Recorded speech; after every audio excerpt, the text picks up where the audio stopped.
Yo. Hello. Good morning, everybody. I woke up late today. I did plan on finishing that other game today. Not gonna happen. I'll have to do it Monday when I come back. I feel like there's gotta be a better camera angle. Something like that. Something not so far removed from myself. Maybe that's better.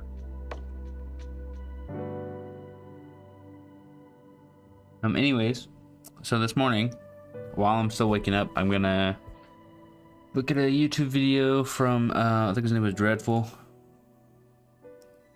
Yeah, Dreadful's got a zero to hero build for Hell of Arrows. I'm gonna look at that to make my own,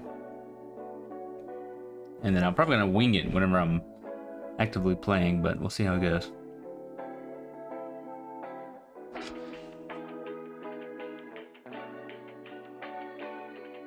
We get about 30 minutes, I think, before week launches, and then that video is 35, so I guess we better get going. Let's see, hold on, let me do this.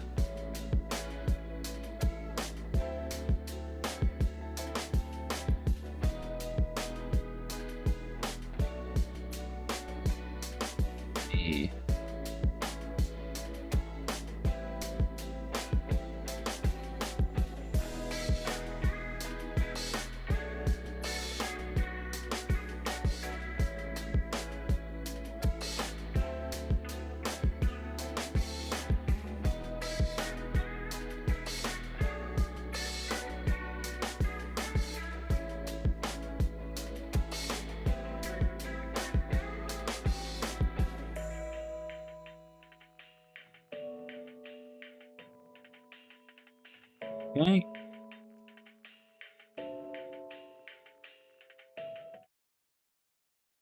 Hello, this is Dread, and in today's video topic, this is going to be the Zero to Hero episode on the Bleed Hail of Arrows Marksman.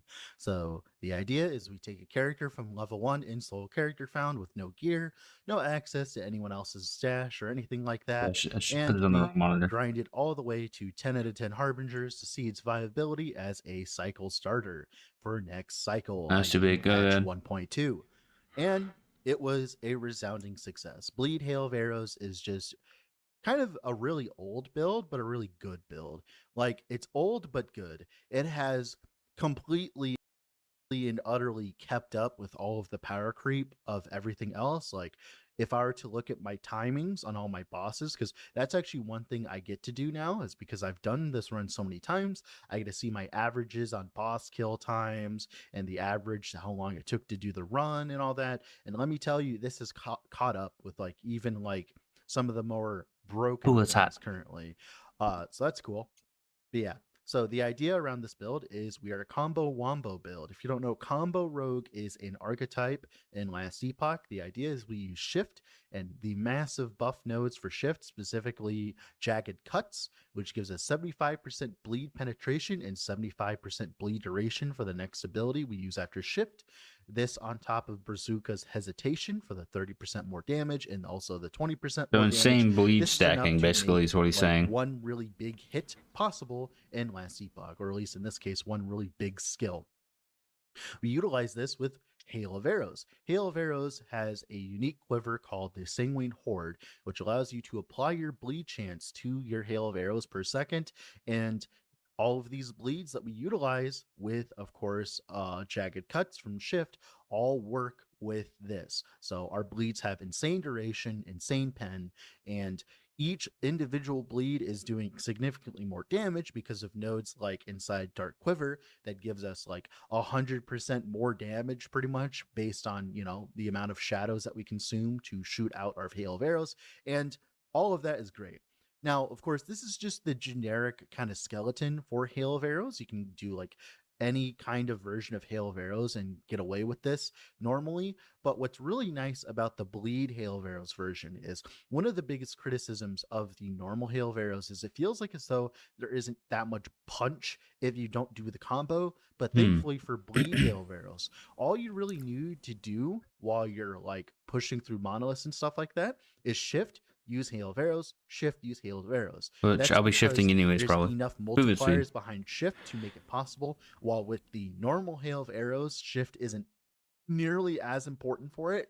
Like essentially having jagged cuts makes it so that while you are clearing in the Monolith of Fate, all you have to do is just keep your puncture up, which you're going to do anyways because Hail of Arrows mana cost is absurdly like big, right, for this. And then, you know, all we have to do is shift, use Hail of Arrows, clears great. So that's cool. Overall, I really enjoyed this run. It was a very quick run. I think it was a total of 9 hours this time to get to 10 out of 10 Harbingers. It could have gone a little bit This faster, is but without I had dilly-dally. WAST. I bet it'll be Speaking of even that, better by with the way, that. speaking about dilly-dallying, the quiver. So one of my biggest problems with this build for running a 0 to hero run, which I was kind of like questioning in the beginning, was can this build function without the quiver? I have figured it out. Yes, I got all the way to the second Harbinger without using the quiver because I didn't drop it until then. What I was going to do was I was going to get the quiver from like a Rune of Ascendance because a very common item, by the way, like very common item from Runes of Ascendance. So I was I don't know going what to that do is. that, get it, and then not use it and see how long it would Welcome. play the build without it. But then, you know, fate smiled upon me and decided to just be like, nah, fam, I got you. And decided to not give me the quiver until the second Harbinger, which, by the way, is a very long time. That means I got all the way to level 80 without the quiver. And the reason for this is it turns out Fizz Dot plus Hybrid Bleed is enough to get you all the way to the first few Harbingers in last epoch. So I thought I was going to have to play Bleed, Umbral Blades plus Puncture all the way through the leveling until I got the quiver, but it turns out there's nodes inside Hail of Arrows that just applies 2 bleeds per second. This on top of utilizing the node that allows Hail of Arrows to have an initial hit, that plus all your bleed chance with, of course, puncture and jagged cuts and the dark quiver and all of that combined means that even without the quiver, if you just run like a longbow with Fizz Dot on it and stuff like that, you're good to go. You don't need the quiver to start, like, at all. Like, you can respectably farm up the quiver by just playing the build. You don't have to actually have the quiver to get started. Your damage is comparable to a normal build at that point, which was insane to me. It was like such a, like, I don't know. I just never assumed that it would work that way because, like, I always kind of assumed. You guys hear a sound effect when he did that? Did I miss it or no? Get the game installed, ready to go. Do you know if it's updated on Steam yet? I don't see an update on Steam. But yeah, I'm ready to go too. You didn't hear it? I think so. I had to reinstall Windows and set everything up again. I think my alerts are a little funky right now. Though I do appreciate you saying hi. Okay, I'll have to keep an eye on that. It's supposed to be live in 30 minutes, so. That this build would be shit without the quiver, but turns out, no, it's great. It's just fine. There's just what starter are you doing, Kalen? Even make what are you gonna? What kind of build are you doing? Stacks per second, enough. And of course, you know, eventually you swap into the quiver and you're good to go after that. Essentially, the moment I got the quiver, the run was already over. I had a few problems with survivability in the end, but mainly that's just because I swapped to a Blood of the Exile pair of boots, which notably does not have that much HP on it. But, you know, like, other than that, the run was great. Ooh, Void Rat. Also, yeah, if you so haven't already, I would heavily suggest leaving a like on the video and yeah, to the channel. I think what's his name, Captain Lance. I saw he was doing a starter with that. A lot of people are doing Sentinel because of the rework.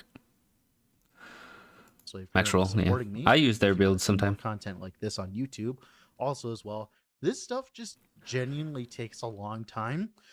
This kind of content just takes a long time to make in general because I'm trying to make it really quality for you guys. I'm trying to, you know, make the leveling so you guys don't have to worry about the leveling. I'm trying to provide a loot filter. I'm trying to make it just You provide a loot filter? just a good watch overall. It takes a lot of effort. So I Oh, appreciate you did. any help I can get in that regard. Also, as well, I stream on Twitch. So if you want to see portions of the Zero to Hero runs live, you can go there and watch me there.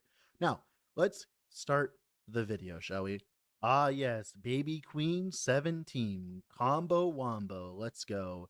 This is going to be the 17th Harbinger run. Now, for leveling, we are just going to be utilizing Bleed Puncture and Umbra Blades. Because of this, I am going to skip large portions of the leveling process, but that is just simply because the moment that you get Puncture, you just play with Puncture until you get Umbra Blades, and then you play with Puncture and Umbral Blades all the way until you get access to Hail of Arrows. And then you play with Hail of Arrows, like I'll show you later, and then you're good to go, right? Cool. Sure. Like, it's that simple. Seems Now, yeah, that of seems pretty course, easy. you know, like there's a little bit more caveats and stuff all the way through, but it's just generically very, very like just like a safe leveling build in general. Like, the idea is we use Puncture to build up Bloodthirst decks, which give us global bleed chance. Then we utilize Shift with Jagged Cuts and the more damage inside Shift to make the next attack that we do apply bleeds of a much higher, magnitude. And then we Now that I've got that channel point reward not making any noise. I think I'll make it to where it does the Legend of Zelda high sound that little fairy makes, whatever her name is. cast Totally Umbral forget. Blades, which is the spinning I think one, that'd be a and that good just use sits for on the that. ground dealing damage for a duration. Later on, we swap this out for Hail of Arrows, which is pretty much the same concept, except you Just do my it in a mind's bigger thoughts AoE. whenever Of I course, whenever I Umbral say 'em. Blades itself is a respectable build, but eventually you do want to swap into Hail of Arrows, as there's a lot of benefits for doing so later on in terms of AoE clear and stuff like that. So simply, you're playing the same build all the way through. It's just like you just do different flavors of build, quote unquote, right? Act 1 boss down, just utilizing Puncture. Just try to get a bow with attack speed and like ailment chance global with it, right? And any amount of dot damage percent. Pretty much you're looking for two things in the early game for any marksman or any rogue in general is movement speed and damage. That's all you really care about early on. So this is where we start utilizing spinny Umbral Blades. Essentially, like I said, it snapshots all of your buffs, and it does a very large amount of damage. Once you get homing Umbral Blades as well, the clear improves significantly. Overall, Umbral Blades is just where it's at for leveling, as it's just very convenient because you place down your Umbral Blades, then you move on. You use your Shift to place down your Umbral Blades, move on. Use your Puncture between packs, and you're good to go. Very simple leveling spec, which is nice. Here's the last boss of the campaign here. We also as well eventually will be using Smoke Bomb to generate Dust Shroud stacks, which give us 8% more damage. What? Act 3 is the end of the campaign? Early on, that is really strong. I've gotten to Act 6 or 7. Damage, so or Act 3 is the end of... right? Also, as well, that doesn't Smoke make Bomb sense. gives other benefits, like giving us the Silver Shrouds as well. Yeah, like nothing really changes with the leveling. I am going to skip swaths of it. That's just mainly because the leveling just doesn't change at all. Like legitimately the leveling doesn't change at all, which is good. I like that. Here is the final boss of Act 3 and pretty much the final boss of the campaign. One cool trick is Umbral Blades does do its damage. The fuck do you mean Act 3? It literally says Act 6 right there. Am I losing my mind? And also as well, Puncture pierces through targets. So you can actually line up both of these guys and also try to kill them at once. As you can see here, I'm going to put down my Dust Shrouds to get a bunch of Dust Shrouds to make my Umbral Blades do a lot more damage. As you can see here, we are killing them both at the same time, and all of a sudden, they're dead. Look at that. Now here's our first monolith here. Same kind of spiel, nothing too crazy. Just use Umbral Blades. Now, you're going to be leveling like this all the way until you get to Hail of Arrows, and then you are going to be making some changes to the leveling spec that I showed. You can either keep playing Umbral Blades till you feel like you're comfortable swapping to Hail of Arrows, or immediately swap to Hail of Arrows.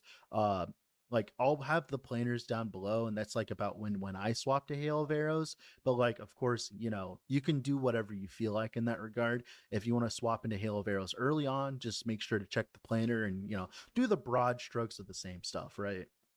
Here's our A-bomb kill. One thing to note while you're leveling, you should be using every single rune of Ascendance on, of course, your quiver to try to get the Sanguine Horde, because the quicker you get it, the quicker you're going to pop off in terms of damage. But here's our A-bomb. Is it only specific quivers you can use those on, or is it any quiver to get any random unique? I really don't know how it works. If it works like PoE, you need the specific base in order to get the specific rare or unique, right? So Here, I haven't tried it's gonna be using a very rune, quick rune as of we are Ascendance. playing Umbral Blades. I've only Umbral got like Blades 10 is a hours in the very game. strong skill, as you can see.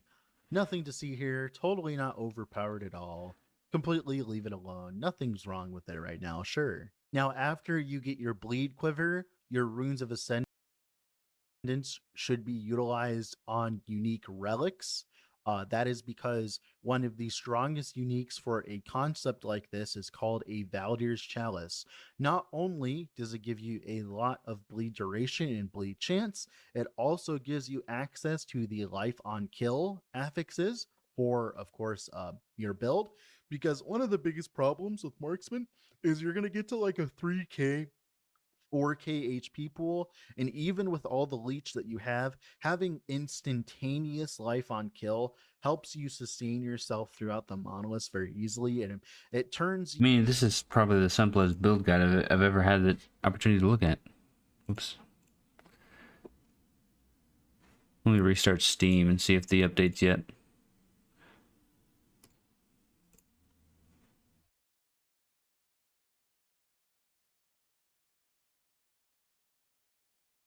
Come on, Steam. Give me that go live button. Give me that update button.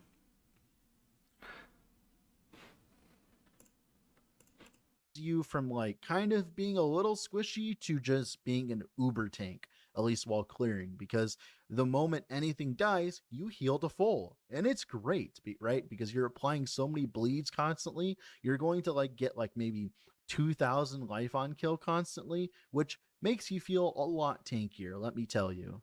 Now, Rai was a little bit more difficult than the other bosses, and that's just because Rai is Rai. You have to actually dodge stuff. I have no void res whatsoever, so he can hit me once and one tap me. So you have to be very careful in how you approach him. But he goes down just the same. Not that difficult. He just has more HP than the last boss. Also, as well, this is about when the Umbral Blades stop scaling as hard, and this is about when like you should be swapping to Hail of Arrows. I just didn't do it personally because I didn't think I could. Here's our Lagan kill here. So one thing to note as well with this build is there is actually a node at the top of Marksman that I did not exploit properly until later in the run. It is the node that gives you a bunch of leech, like bow damage leeches health. Normally, that doesn't sound that good, but because of the way that Umbral Blades functions, your fizz dot on your bow is just a decent amount of your damage, enough to the point where you can leech from it pretty easily. And you should be abusing this node on top of utilizing, of course, like the bleed leech from, of course, the quiver. Both of those sources combined is enough to keep you sustained in the end game on bosses, but I didn't use it properly personally. Okay, let's take a look at these planners.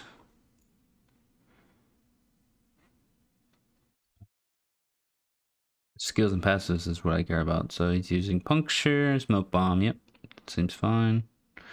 Did I just delete it? No, I just deleted it.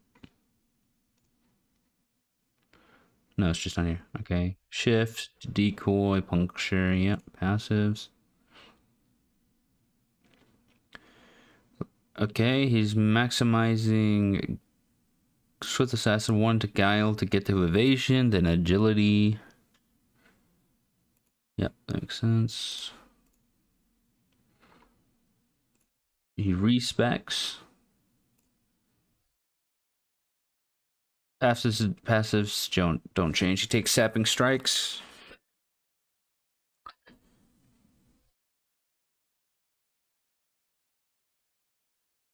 Puncture and umbral blades. Do do do do do do.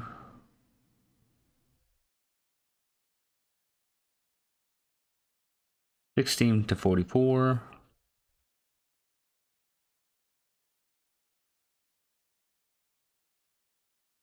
No changes here. He takes marksman though. Yeah. See, I've done a falconer.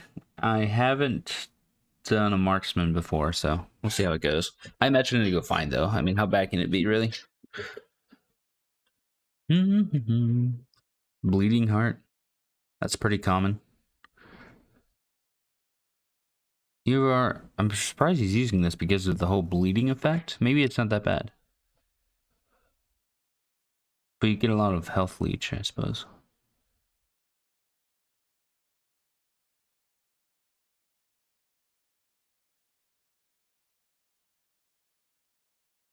Okay, we'll leave those open in case we need them. Early on. So this is where I made the swap to Hail of Arrows. The planner's down below, but the idea here is we use the bleed nodes inside Hail of Arrows to apply bleeds. This, on top of just running a bow with a lot of flat damage, is enough to carry you all the way to the second Harbinger very easily, as of course Fizz Dot is just naturally just a good skill right now for you as a marksman, as you have a lot of support for it. So you're kind of a hybrid build. You're a hybrid bow and hybrid bleed. So you really want to get access to something like a longbow for all that massive flat on it. Also, as well, put some bleed chance on it and get some Fizz Dot on it, and you'll be good to go after that.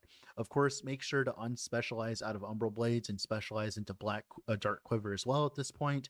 I was a little questionable on whether or not Hail of Arrows would be good by now, but yeah, it is good. Now here's our dragon with the full swap.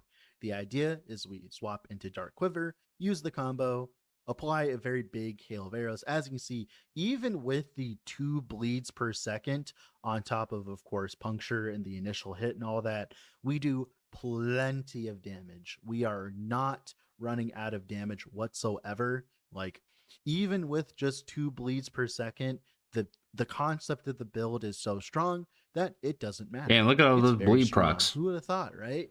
It's great. Now here's our first level 90. This is like the first showcase of what I mean by the playstyle. You just simply shoot puncture, get some stacks, and then shift, and then use hail of arrows, and then you move on and watch things die. One thing to note that improved my clear significantly later is to go for the initial hit node inside hail of arrows a little bit earlier, because the idea here is even with the Yeah, I'm stacks hoping of it'll be a bleed fun build. on I think puncture, the run and gun nature of it will be a lot of fun, especially now that we have WASD movement inside the game. I just need the game to let me update. If it's gonna wait until 11 to allow me to update the game, I'm gonna be kind of annoyed, to be honest. I'm gonna start the game, see what happens.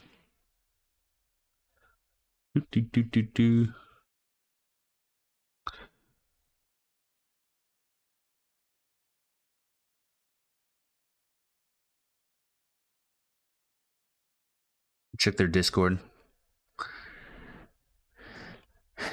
Fun fact, if you didn't know, a lot of Discords, if you go to the Steam page for a video game, they'll have their official Discord as a link on the store page.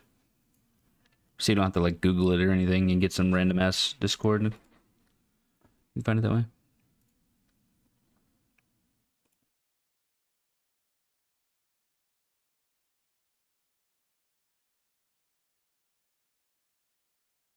"12 minutes, no preload, size of the patch unknown."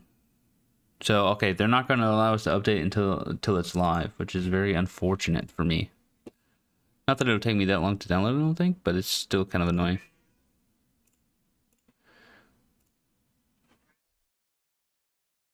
Go back to watching the video, I suppose. Applying 10 bleeds with the massive multipliers that we have for hail of arrows on top of jagged cuts inside shift is enough to kill most trash. So No preload is kind of try rough. to get the initial hit. I'll I did not admit. get that node, but you definitely should be going for this node. Definitely should be going for this node. Here's our Spirits of Fire. Same thing here. Literally just simply, like I said, kind of corral them together and then put one big massive hail of arrows on them. As you can see, we do plenty of damage even just with the 2 bleeds per second. Who would have thought, right? The Fizz Dot on top of the bleed percentage is just enough to make everything work, which is cool, dude. I didn't know that this would be even possible, but yeah, it's sure as hell possible. Sure as hell possible. Absolutely beautiful. Here's our Herot kill. Of course, we bugged this Herot as well. It was like infinitely tanky for a little bit while also doing moves. So you kind of just move around and wait for him to stop being immune, which is funny. But like he goes down just like everything else does. Really not that difficult.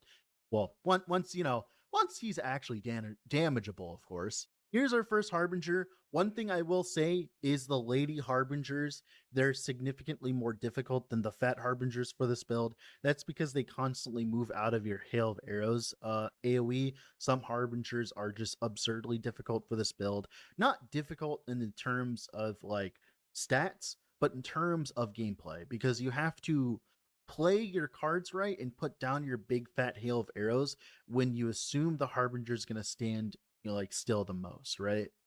Of course, the age old tradition of using a temporal sanctum key to skip the campaign to get to Act 9 to be able to get access to, of course, COF. Now, remember, this gameplay is still without Sanguine Horde, so this is just simply Hail of Arrows doing its work, right? As you can see, we have the initial hit, and it has improved our clear significantly, so make sure to grab that node earlier than I did. As you can see, stacking plenty of bleeds, even with just 30 bleed stacks is just plenty of damage for this build. What's like plenty of damage? Like, I'm just surprised that you can even get away without running Sanguine Horde for a while, because I was pretty sure that this build was shit without Sanguine Horde. But of course, I've been playing the game for 4 years, and even I'm wrong sometimes, dude. Like, to be fair, I'm not also like the most marksmanology person ever, right? Like, I don't Marksmanology, play what a name. marksman that often, but definitely like something that missed my radar. I didn't think that it would just be fine. Now, here's the second Harbinger. One thing that's really nice with this build is because of the way that the Harbingers work and they're like sitting there for a bit and damageable, you can actually set up a Hail of Arrows combo while you wait. Now, of course, this Harbinger is actually easier than the other female Harbingers for this build, specifically because she actually stands still for a decent portion of time while she's channeling up her beam. So we have plenty of time to do damage to her. Now, remember, this is without the quiver. We are still without the quiver. We are not utilizing the quiver still. So this is quiverless gameplay. As you can see, we're doing completely fine. The leech keeps us alive from, of course, our bleeding heart that we managed to drop. But of course, if you went for the bow damage leech, it would work just as fine. You wouldn't need a bleeding heart. I just fucked up personally. But yeah, as you can see, Harbinger of Chaos down. Hardest Harbinger down. Now here's our first Oribus. Like I said, we still don't have the Sanguine Quiver, so this is without Sanguine Quiver. Yeah, this We guy's do pretty late plenty into of it. damage at this point, which is cool because it allows you to farm up for said Quiver.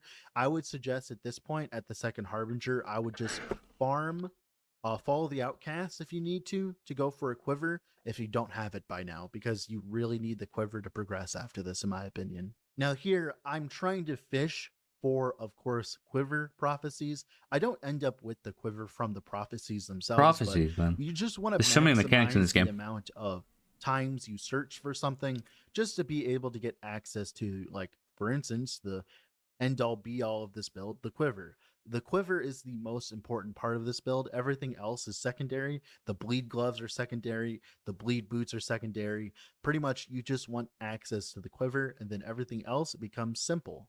And of course, finally, a Rune of Ascendance gives me access to Sanguine Horde. Now we can start demolishing the endgame.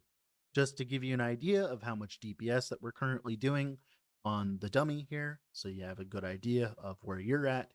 Already doing like Damn. 40k ticks with just Hail of Arrows itself, while also doing 700k bleed ticks. Jesus, 700k bro. ticks is already enough to finish the entire 10 out of 10 Harbinger grind. So It's at cool that they that have a point, you're dummy. good to go. I would love to have Now here's anything some like that in gameplay PoE. with the quiver. They hide all the damage numbers. As you can see, we do lots and lots more damage now, and we don't have to worry about spamming puncture as much anymore. We don't really need as much damage. Simply shifting and then putting down a hail of arrows is enough to do plenty of damage to things, as at this point we have some bleed duration thanks to the rare helmet, the dragon visage or whatever it's called, which is like 25% bleed duration on top of the shifts duration, making our bleeds last 4 seconds. This means that as long as we apply bleeds for a few seconds here, anything pretty much dies to our hail of arrows bleed, which is very entertaining at this point.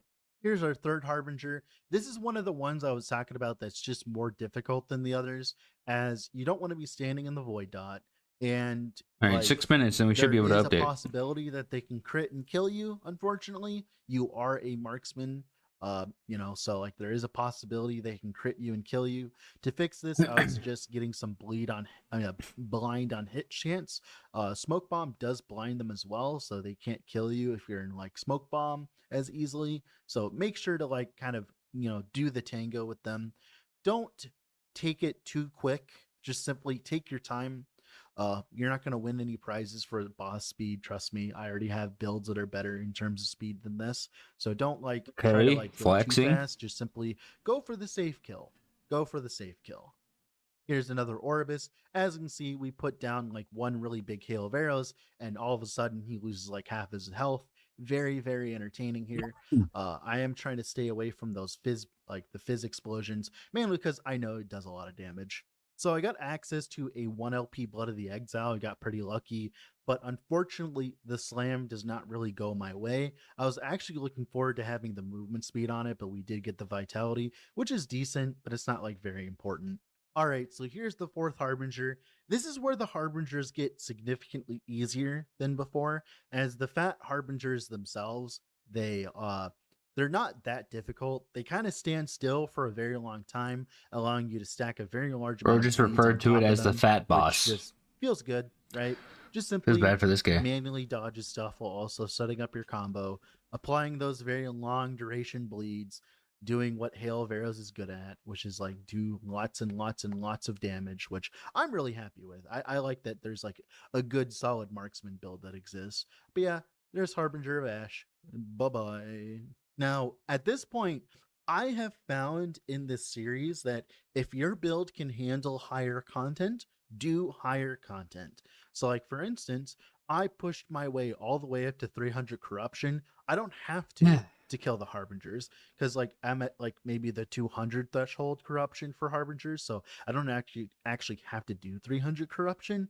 But in my humble opinion, from what I've seen so far from all of my runs, get to 300 corruption as quickly as possible. You get 4 envies, use it to get more gazes. Use envies to get more gazes to progress faster, because the faster you get to end game, the more envies you get, Seeing which all then these feed words, into and I'm like, themselves, and then you end up like I don't know what 10 that out of 10 means, sir. harbingers pretty quickly, which is very nice.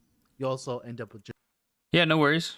Go ahead. generically more like more stability in general. Like the base stability you get at 300 corruption is significantly more than at normal monoliths and stuff like that. So you want to go as fast as possible pretty much in terms of your push to higher corruption thresholds.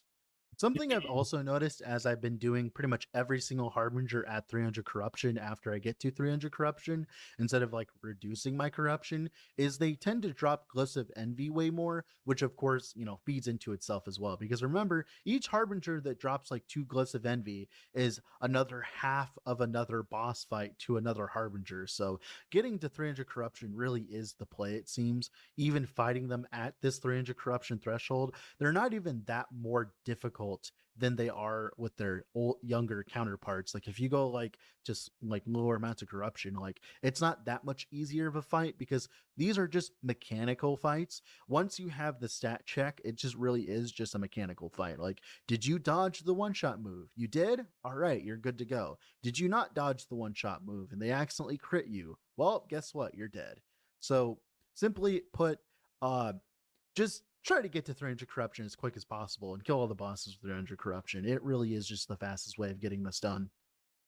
300 corruption, that means we're doing another Orbis. This time around, Orbis just really isn't that difficult of a boss anymore, unfortunately, until the later corruptions, but Unfortunately. of course, it also depends on what build you're playing. As you can see, this Orbis unfortunately did the mistake of standing still, so he's going to die a very quick death here. Unfortunately, the combo wombo stuff gets a little annoying to play with sometimes, but watching the results is very satisfying. This is where the boss rushing begins, so Harbinger of Pride, Harbinger of Defilement, Harbinger of Tyranny. Normally, this one's really hard for a lot of different builds. For this build, it was like stupid simple in comparison. Beautiful. They all Harbinger look of the Tyranny same. down. I don't understand. Another Harbinger of They have the same Defilement. This movements one's pretty and easy everything. as well. And now for the last Harbinger, the easiest one. This is pretty much a cakewalk in comparison to everything else. But now let's talk about the build in detail. I enjoyed it. Very good 0 to hero run. Damage, really good. 2-minute average on the 300 Corruption Harbinger and boss kill, which is in the same line as like all of the other good builds I played, like the Detonating Arrow character, the Volcanic Orb character. Slightly slower than the Tornado character, Tornado Werebear, but like that build is ridiculous, right? In terms of single target. But the tankiness of this build actually goes through the roof once you get access to Valor's Chalice, which I did not. Also, as well, it gets like the Leech is really good. Just overall, the mobility is good as well. The clear is pretty okay. It's not like the most amazing clear, but it's enough to get you through. Yeah, overall, good build, good clear, good damage, good survivability, all good. Good. Now, one thing to note, guys, if you want to see a finished quote-unquote version 11 o'clock. Okay, can I check Steam now? And restart Steam.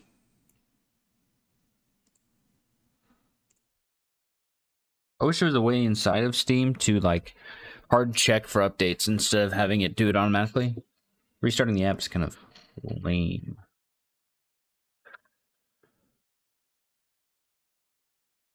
Okay, the update is downloading. How big are we talking here? 7 gigabytes? That's fine. It'll be done in a minute or two. of this. Go ahead and do that.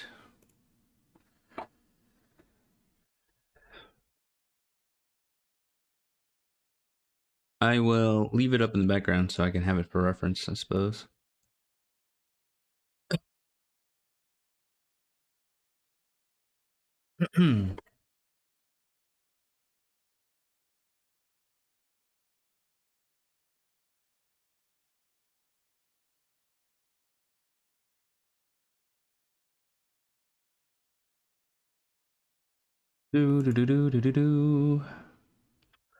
So, kind of a video game drop I didn't know it was going to be happening yesterday was the new RuneScape game. It's called RuneScape Dragon Wilds. It's a Valheim-like game. Is that what we're referring to as that kind of genre? I feel like Valheim has kind of created its own subgenre within survival games, so I think kind of deserves its own tag. Anyways, it's Valheim-like. It has a lot of the cute stuff from my childhood that I loved from RuneScape in it. I played a few hours of it just to get a good feel for it. And it's like super early access, but for what it is, it's a lot of fun. I had a lot of fun with it. It's pretty good. The building in it's pretty good. I was able to, like, at one point you have the wise old man from RuneScape. You're talking to him in this like ruined building. I was able to like repair the building, not with like the same kind of blocks, at least not yet, but I was able to like board it up and stuff, and it looked pretty cool. Okay, my game's done downloading. Gameplay.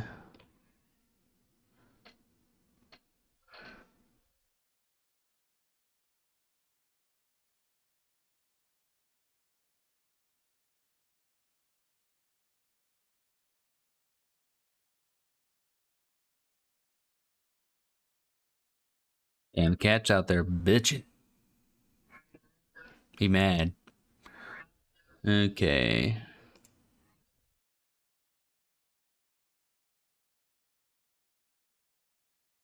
I forgot. In studio mode, it doesn't update the sources for whatever reason.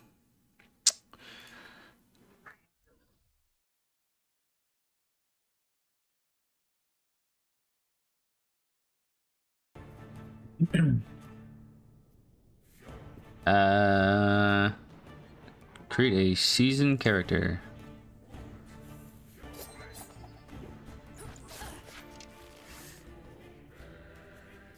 Reign of pumpkin bread. Boop. We're gonna go normal. I don't know if I need to buy things. I probably don't need to buy things. Should I just do solo self-found?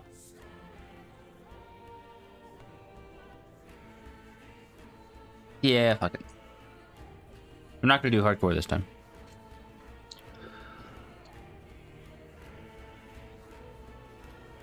I won't be able to party though. Should I just do normal?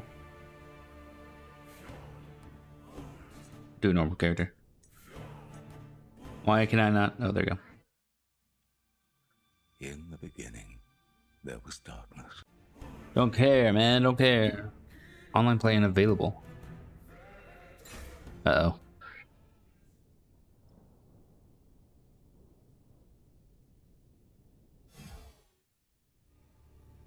What? They're unavailable. Holy shit, it created two of them. What in the fuck? They have the same name. I broke the system. Let's try logging in again.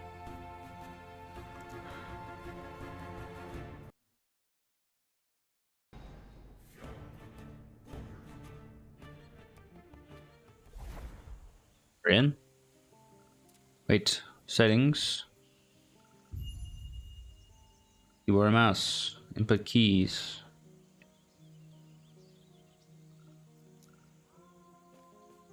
Oh hell yeah. Um.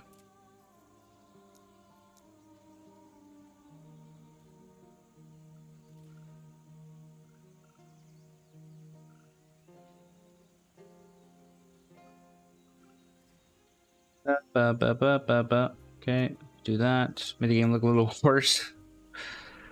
And then I wanted, where is the item filter? I've never been this far from the slums. Wait, what? I can still click the move. Looking back now, time to leave Majelka behind me. Settings, short range, follow movement. All follow movements.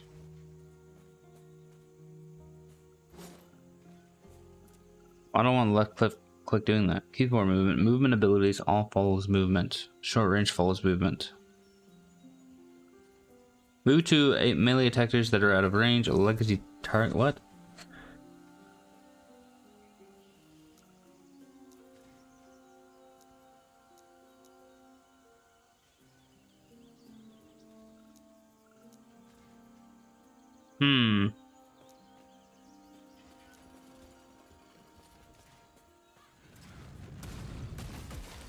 We'll just play for now.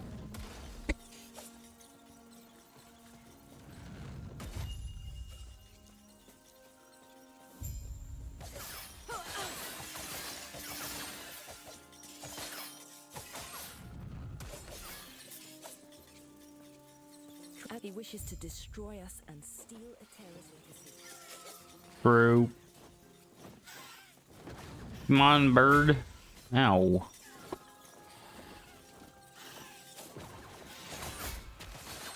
That was close. Ow.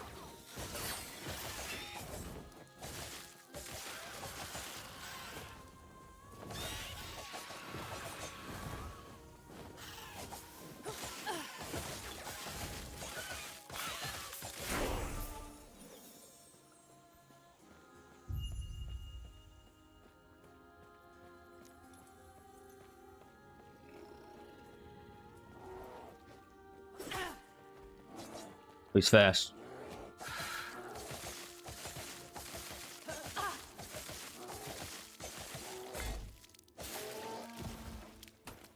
Hold on, hold on. First piece of drop.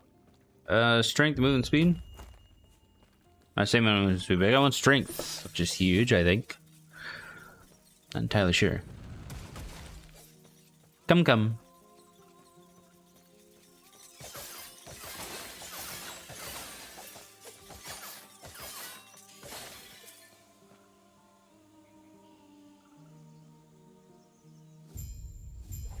Loot filter, here you are. Okay, let me copy his loot filter from the video.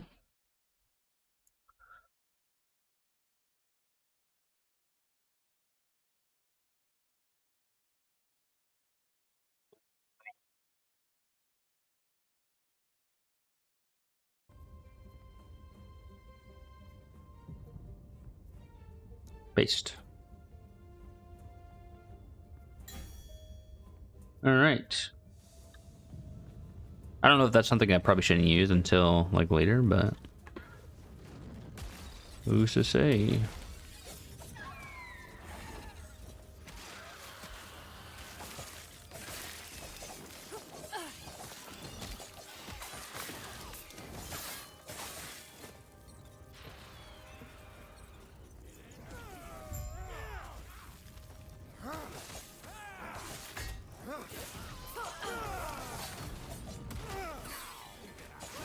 Oh, my health. Almost died.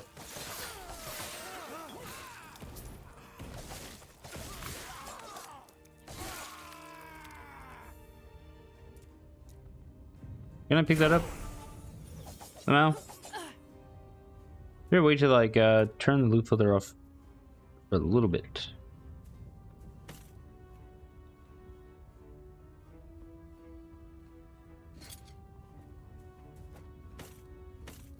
When you arrived, if they like, what are you doing? Come, let me watch.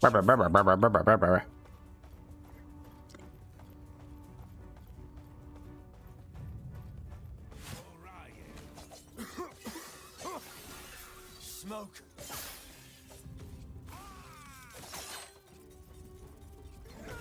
Doing great, guy. Keep it up. Uh-oh.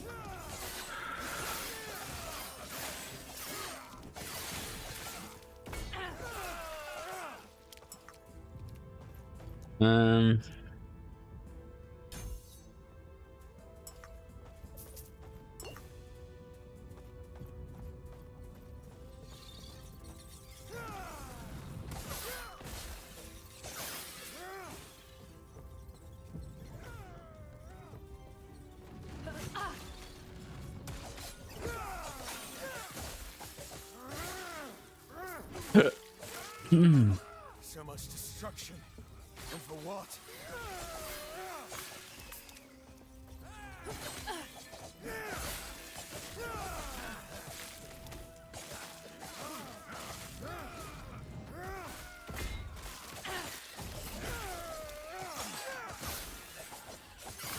I understand better what that setting is. So this should be movement abilities follow the cursor.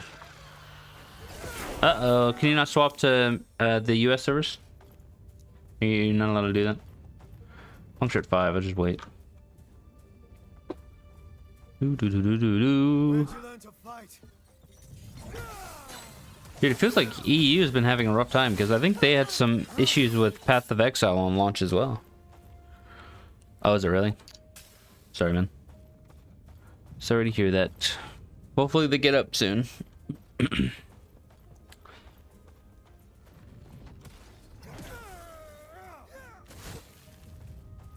Okay, yeah, I can move my movement abilities to my mouse, which is good.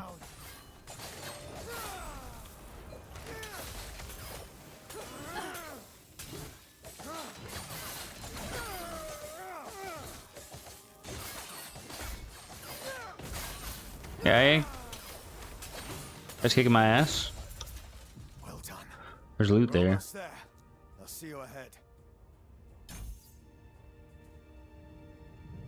Is there not a button to like ignore the loot filter for like a second? Like turn it off this way.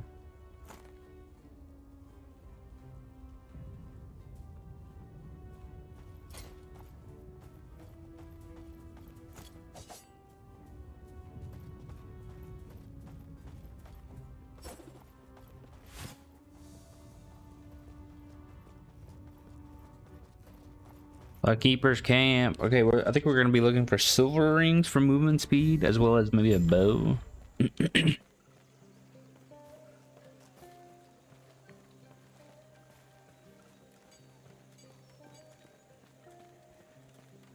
Sounds like the keepers have done. It's now. Speaking of, I must head there now. Feel free to look around. I'll see you shortly.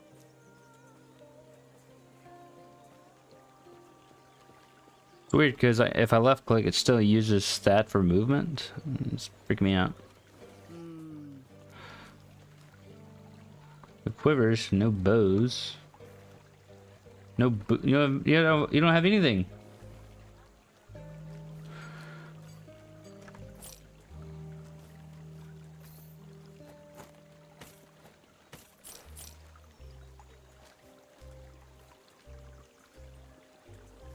Let's grab one of these for when we have a bow.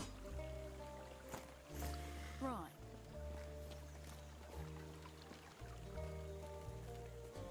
You guys already level 7. Look at him go. Grail was just telling you could do this, and our alliance is secure. We'll lend our aid. Man. to Warrior's army.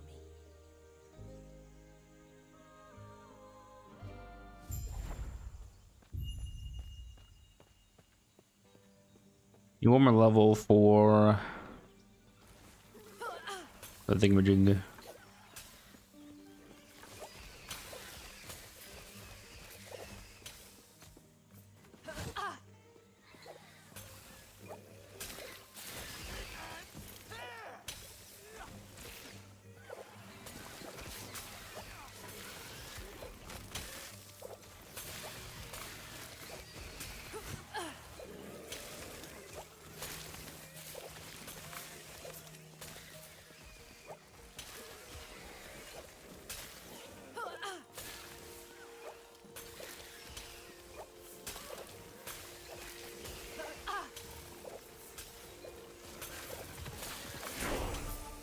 Puncture, okay. Does this pause my game? It does not.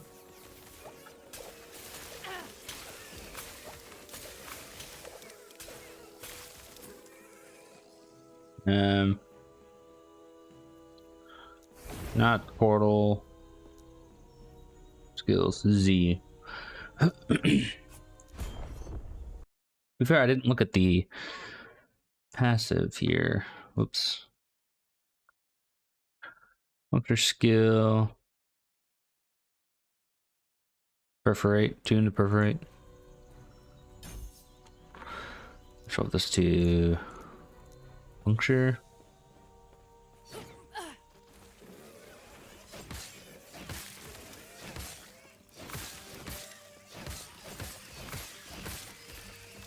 Pretty good.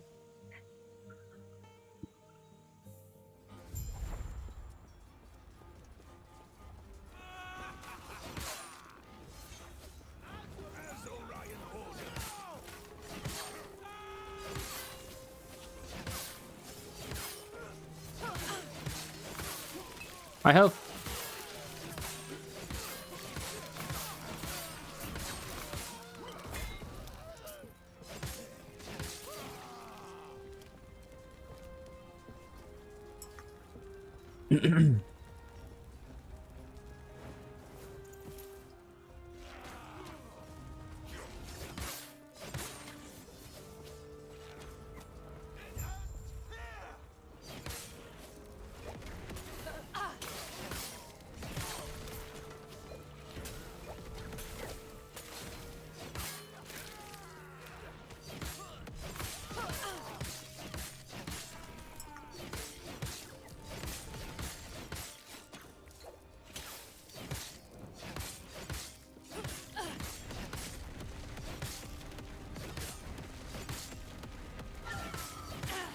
Oh shit. My health.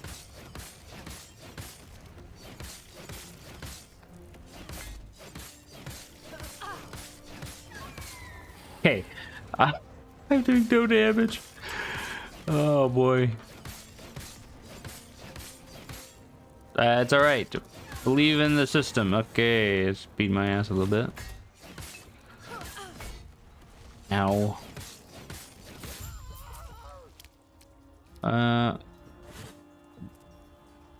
Turn this off for a second. What do we have? A mask here. Cast speed and a sash. We'll take the sash because we don't have a belt.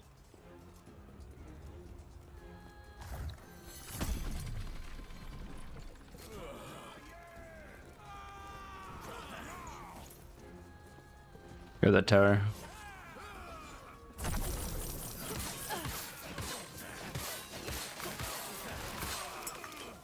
Ooh, I had like 10 health there.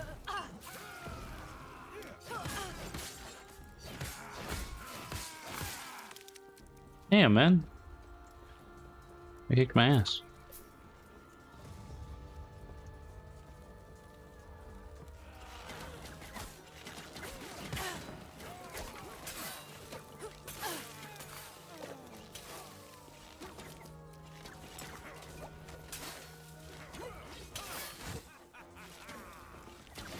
I think my rolls are also following my mouse, aren't they? There they are. Alright, keep that in mind.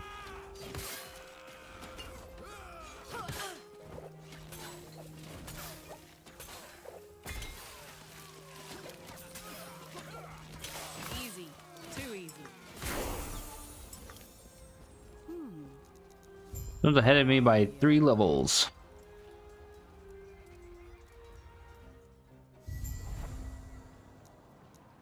No point in that.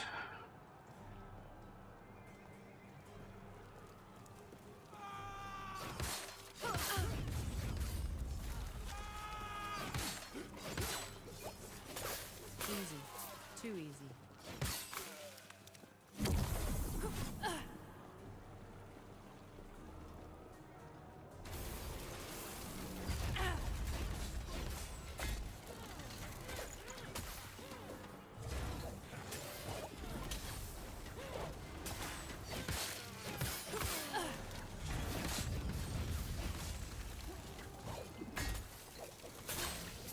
I gotta remember that my roll is in the direction of my mouse.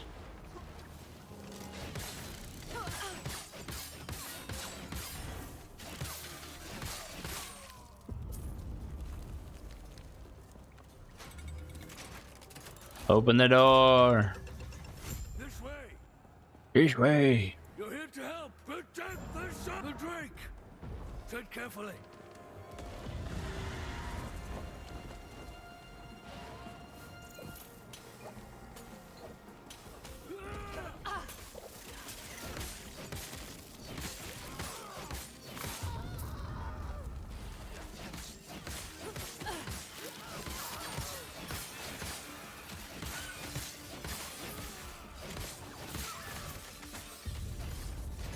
They won't forget that.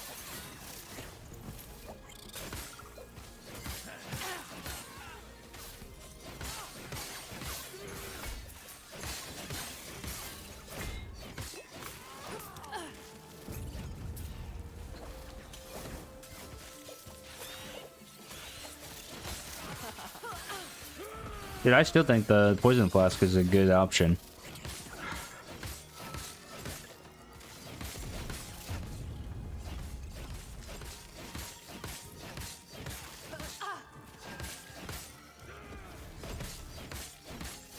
The early game puncture kind of sucks ass. I'm not gonna lie. Look at this damage. Early game damage on the flask is much better. Maybe I need to specialize more, but guess the flask takes mana. To be fair.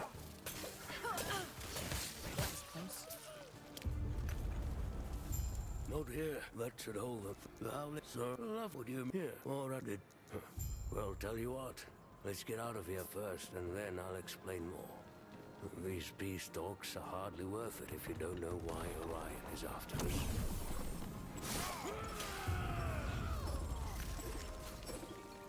New, new, new, new, new. Yeah.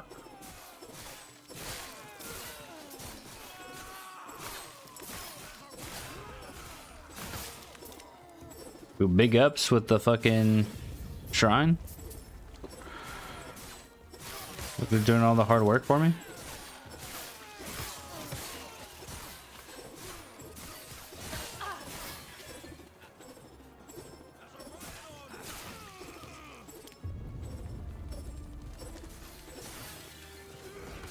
Ah, shame. 2 shrines though.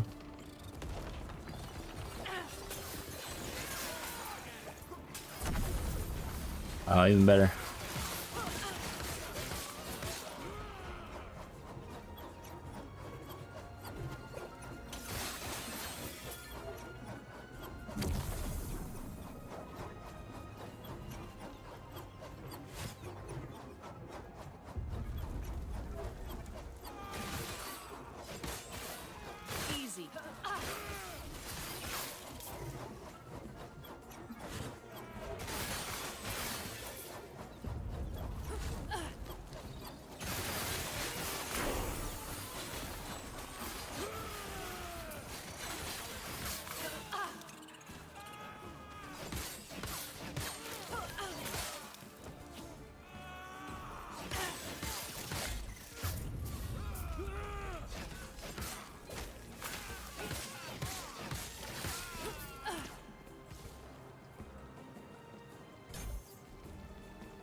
You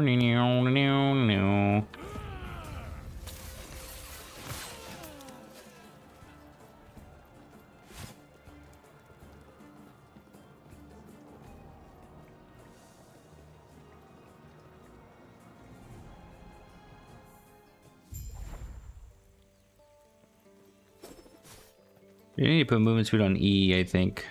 Much easier to hit. Why does that put on cooldown? What? I thought R is hard to hit, but I keep hitting E accidentally trying to hit up. Nah, I hit R that time. Which is an act of troll to myself. But let me first check and make sure the EPOC's safe.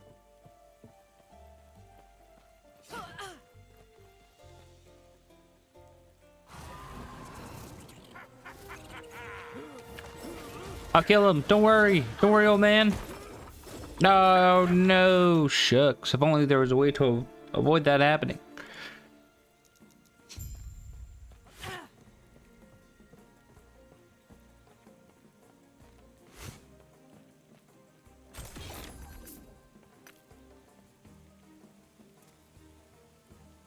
What do we have here? Increase movement speed?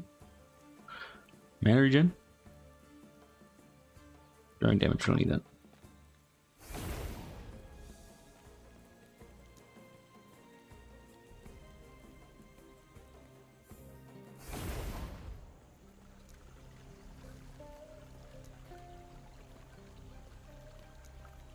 Skills.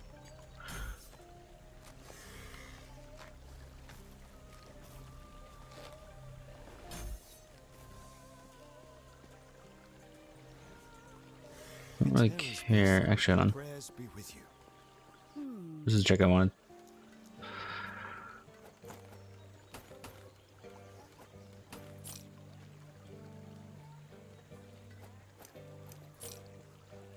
Need bows. Bow damage.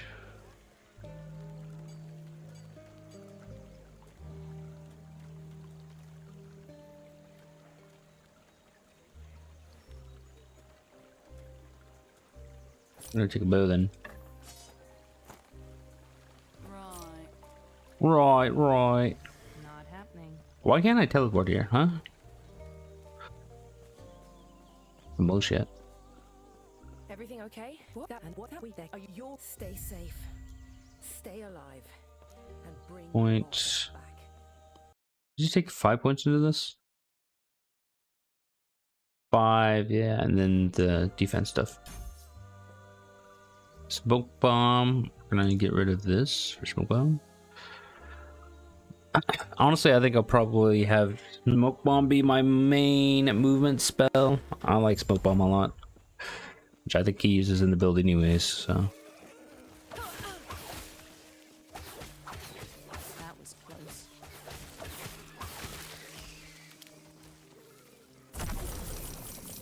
whoa, boy, howdy, gold.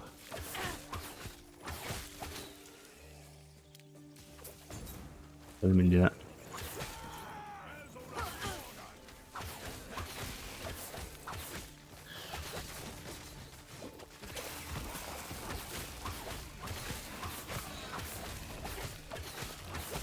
My first rare enemy.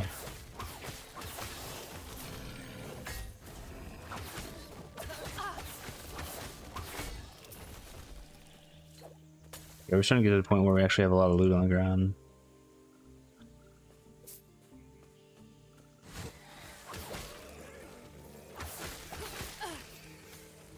Hey, puncture on a bow is pretty good, actually.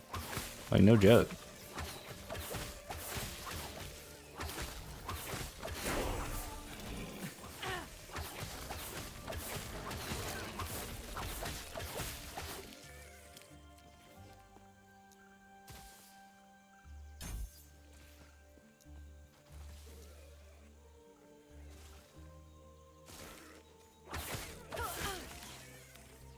I can't help myself. There's too much loot.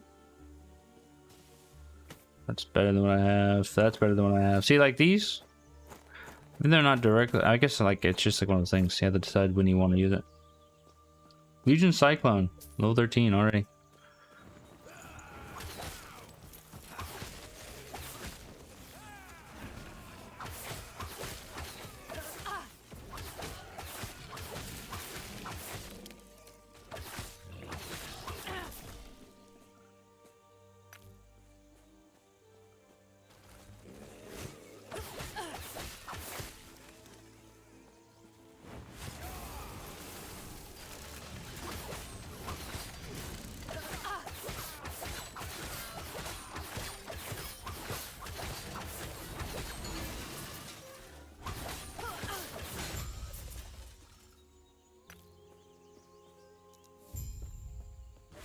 There we go. I did the quest anyways.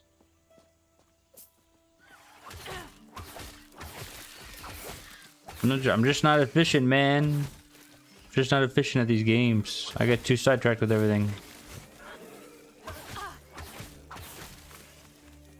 New, new, new, new, new, new, new, new.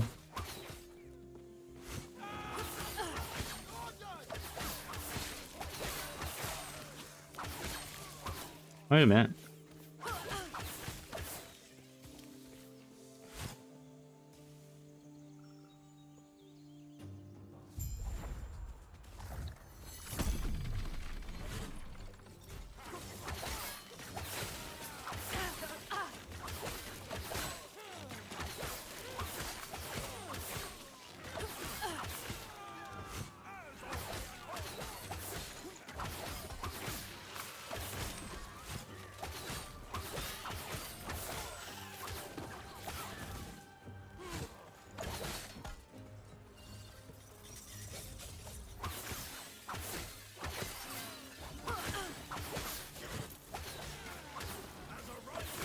There's a quest back there.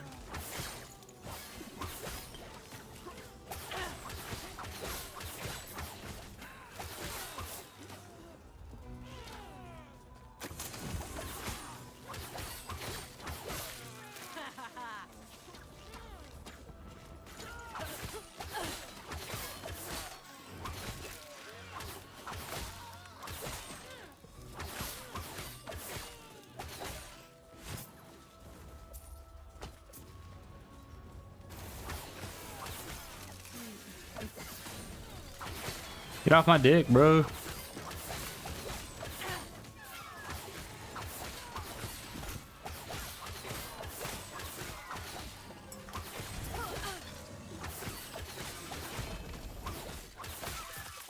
Wait a minute.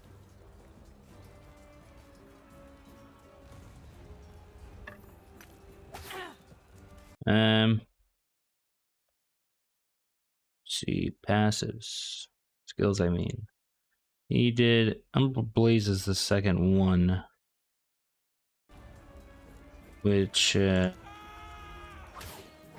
who's this guy? You dead yet? Umbral Blades. What level is Umbral Blade? 16. Okay.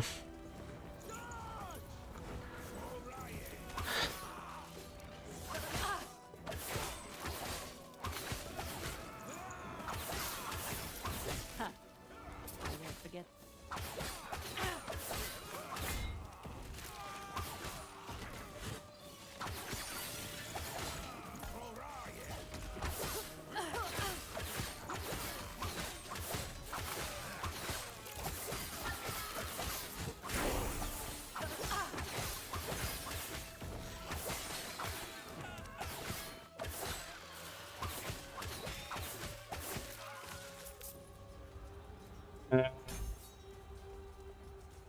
Run evasion.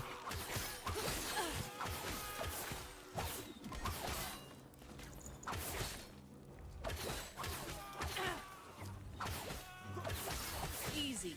Too easy.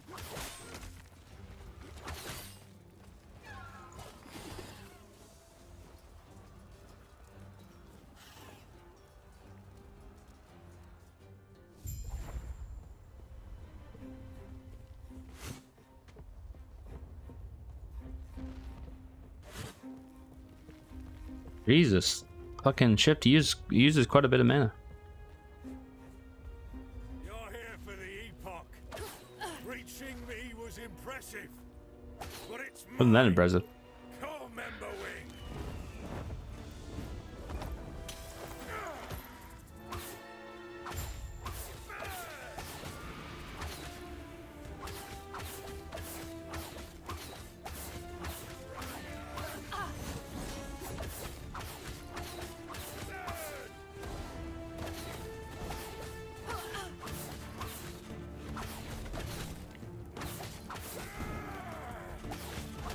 Calm down there, little guy. Take these bleed stacks, homie. Epoch is ours. Raya, aid me.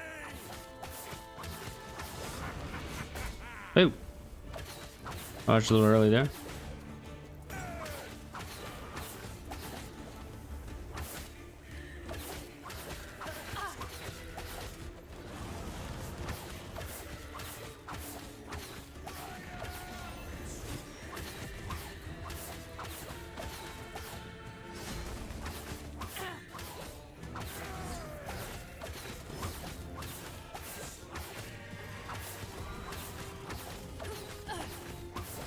I'm getting 8 stacks with none of the build online, so it can't be that bad.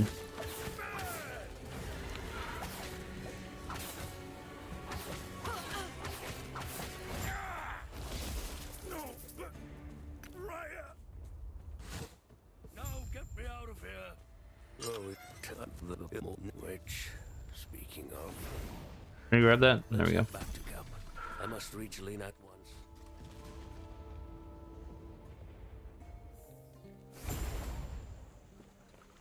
Etera's blessing. Prayers be with you. Alrighty.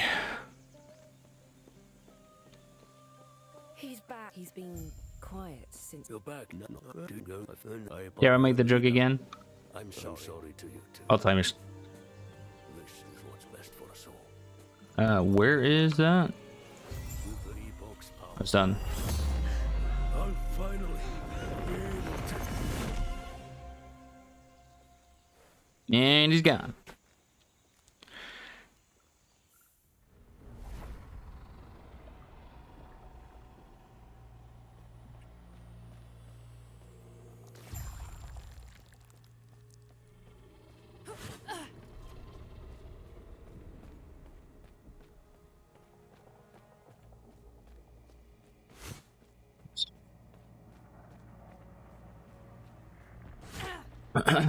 What is this place? I don't seem to have gone far, but everything looks so different. Is there anyone here?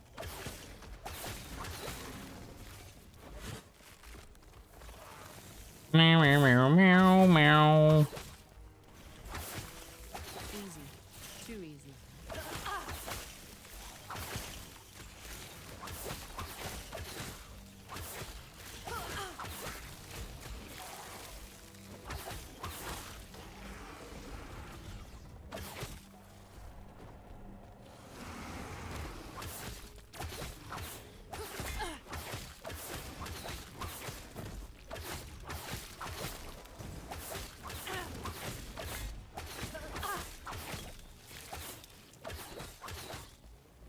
And who are you?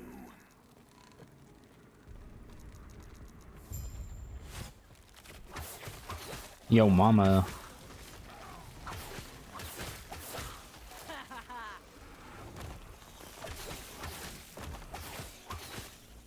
I was dogging on this puncture earlier, but the fact that it goes through enemies like this is kind of nice.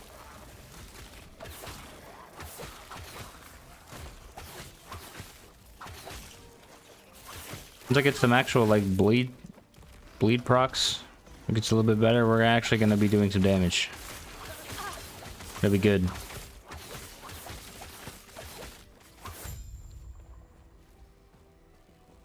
Terra, watch over you. Gods.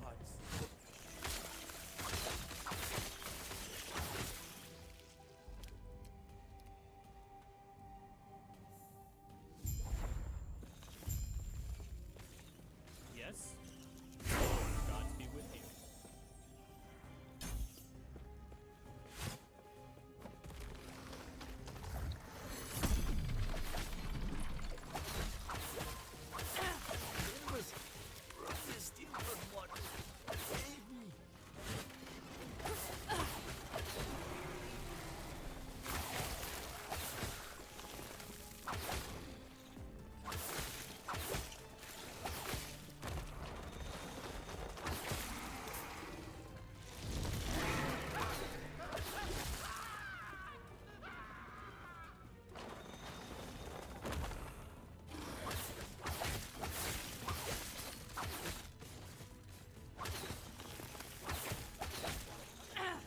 Assuming that's not the right way, to be honest.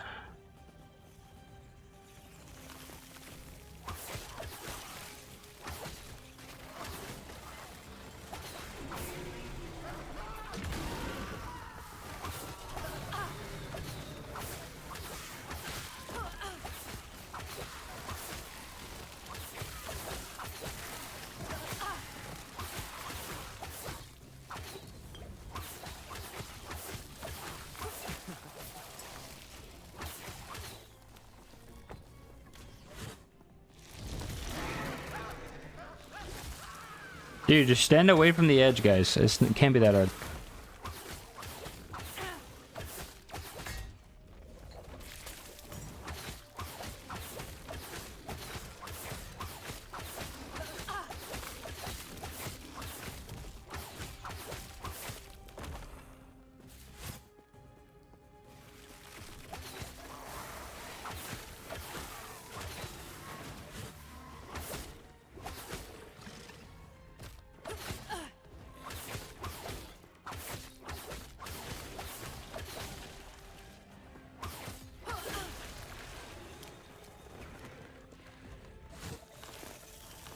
I've somehow tricked myself into going to one of these losers.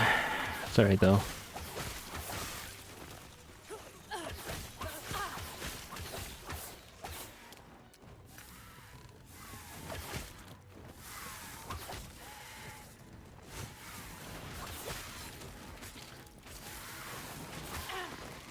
What brings you here? I somewhat cleared a path. You can kind of make it. Kind of.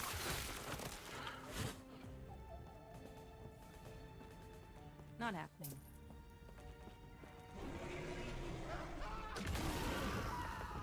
Is this a dead end over here or no? It's not.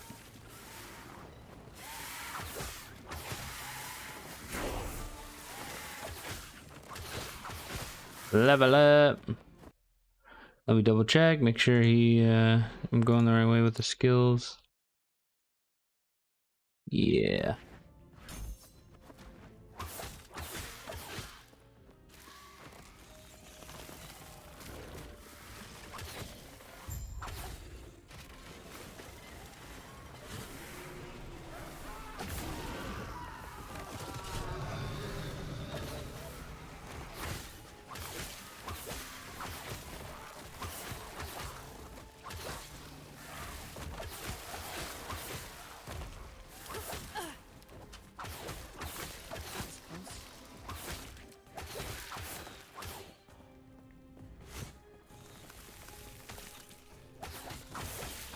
Keep them off me.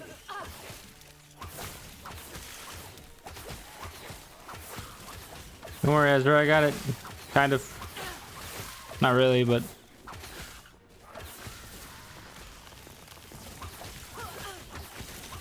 They won't forget that. They're dead, lady.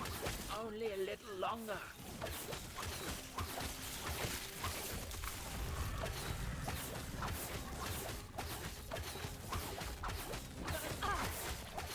Ow.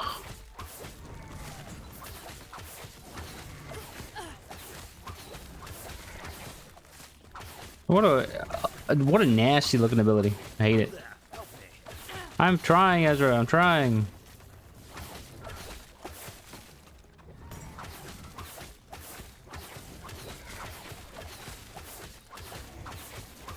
He's almost dead, I swear.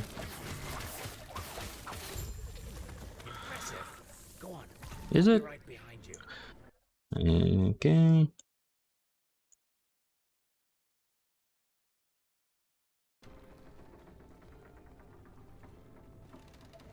So, bleed chance goes up with each stack.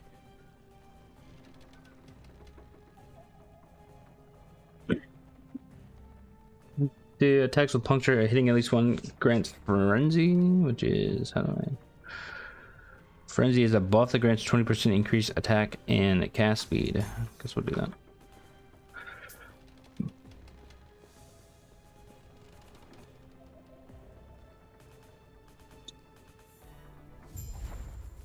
Not happening.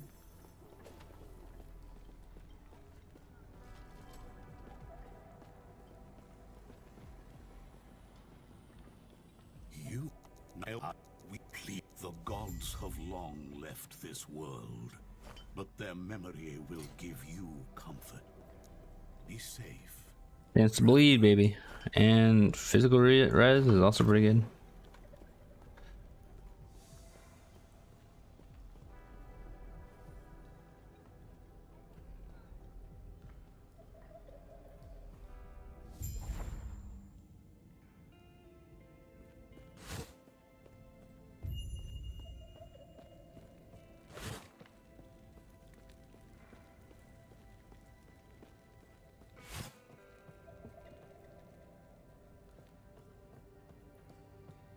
Guy just went from hit 18 and then immediately hit 19. Jesus Christ, what is he doing?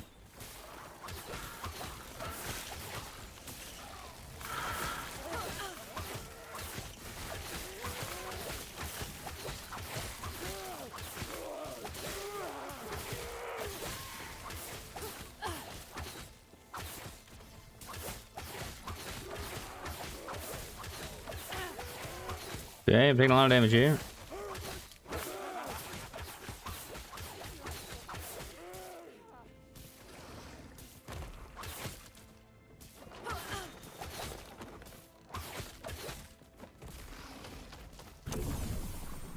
It turns out here, I will guard what little of the epoch I have left, and find a way to protect us. Lore! It's lore.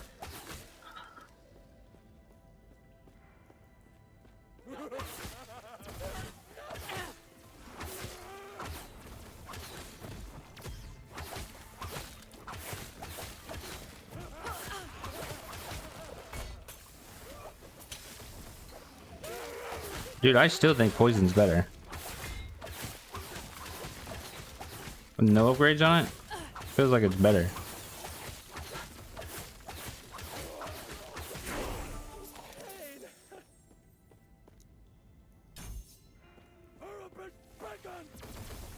No, that's the wrong way.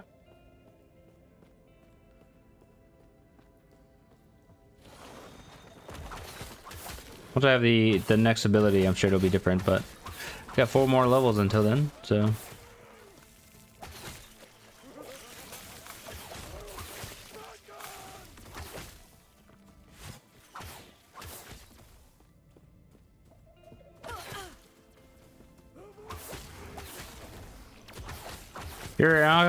Periodically becomes rampant. What does that mean?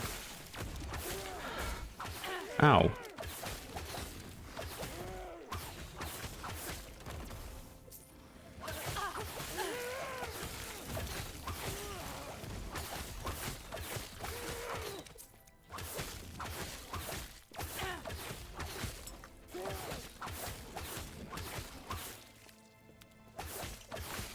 I'm getting shit drops, man.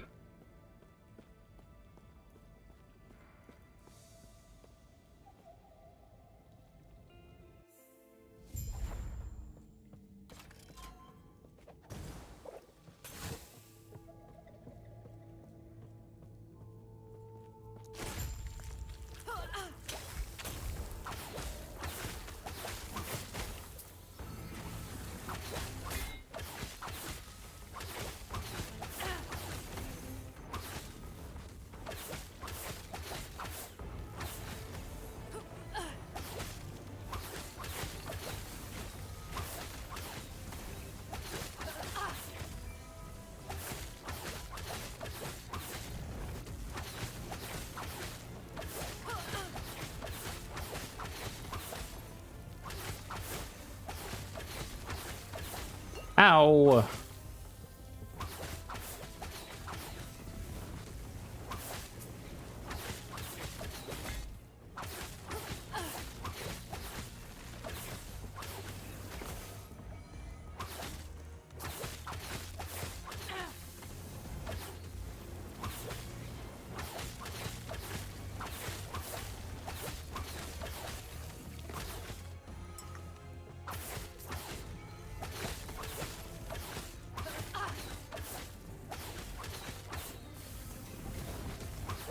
Yeah, I get some decent bleed stacks now.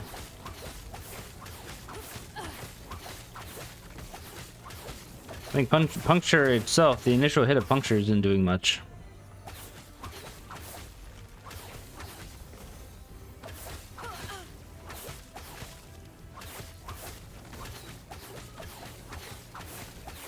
Yeah, that guy's probably gonna die from that.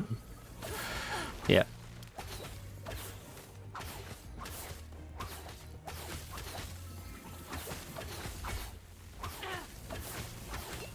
Yes, yes, stay in a line. Big damage, big damage.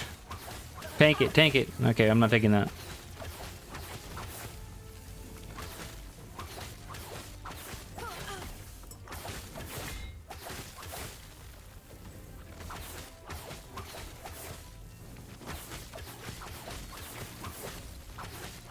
Alright, that's 2 of 3.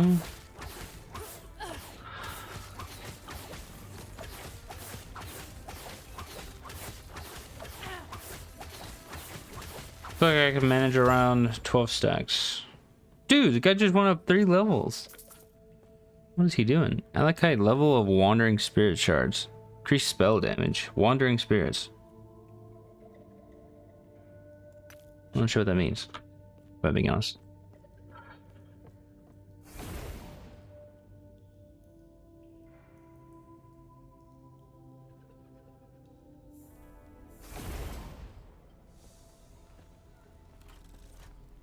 Panions, please stop him.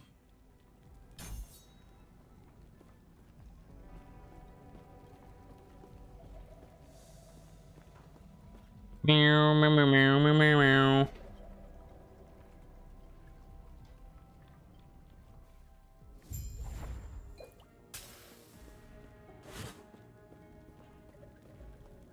Okay.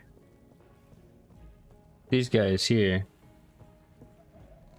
Could be my chance. Something good.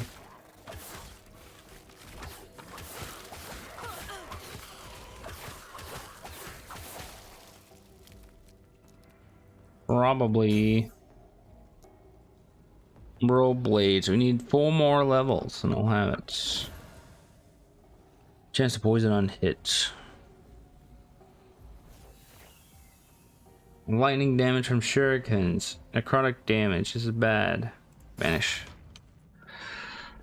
That was a bad vengeful spirit or whatever they're called.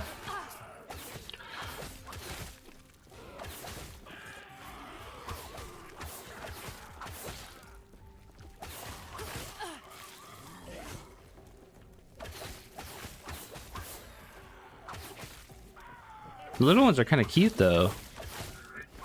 They're like a little baby husk. Look at them wiggling around on the ground.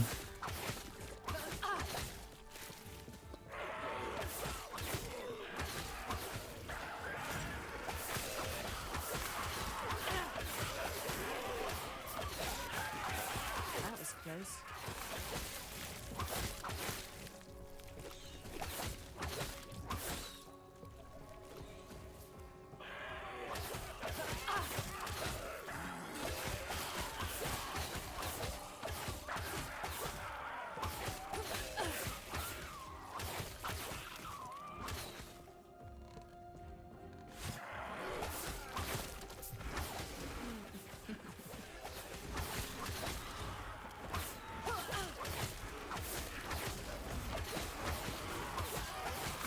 My god.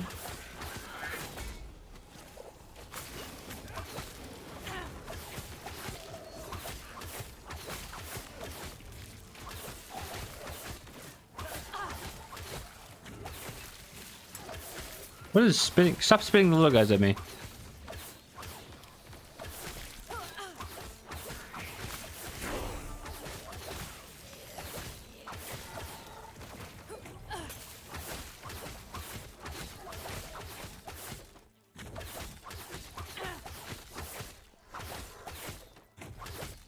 I don't know if I've ever killed an imbecile champion.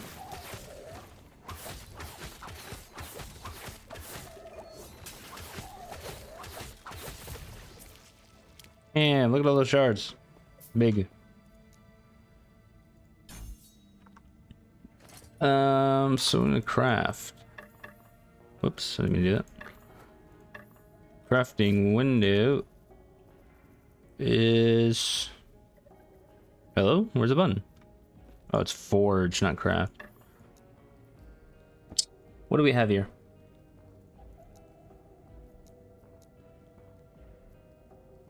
That's it?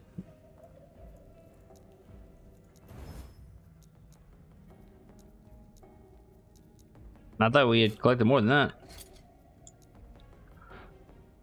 Guess not.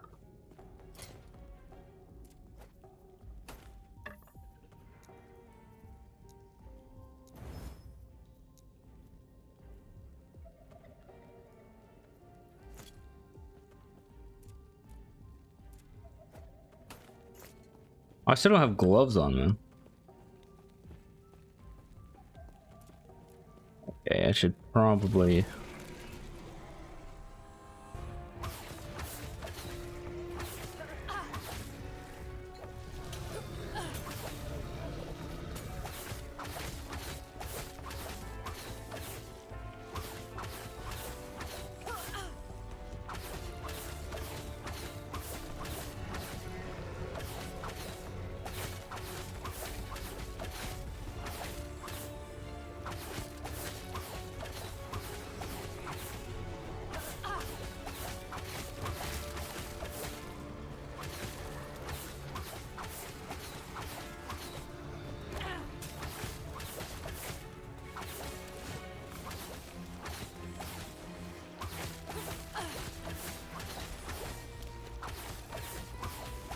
Dude, what? How is that guy? How are they leveling up like that? That's crazy. 3 levels at once?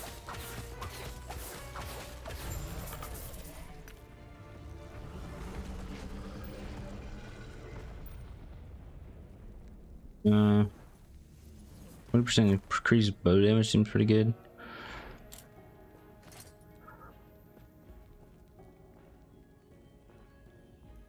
Look on strength and dodge. This is fire resistance, stun avoidance. Probably want that instead.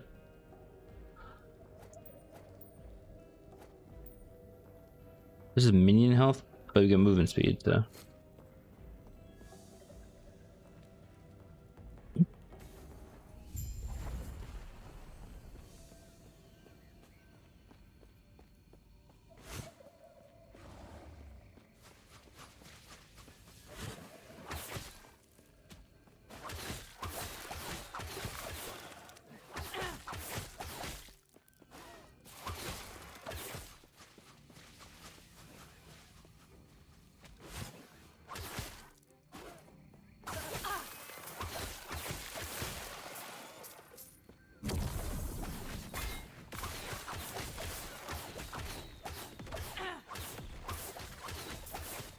Yes, yes, stay in the corner. This is lightning damage over time. Fuck that, actually.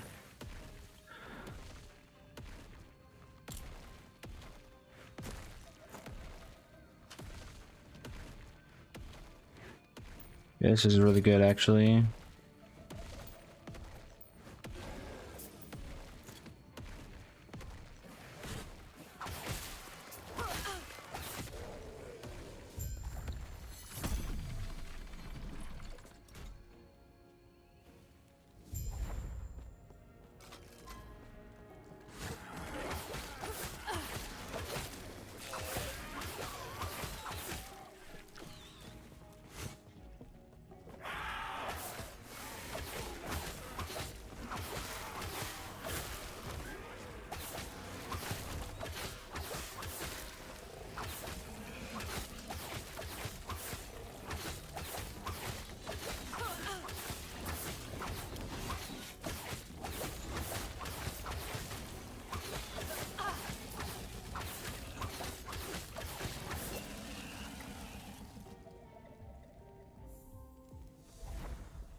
Easy.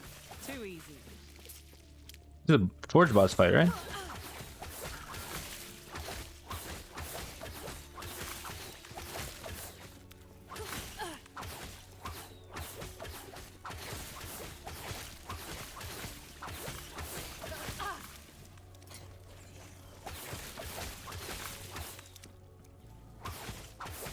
That was close.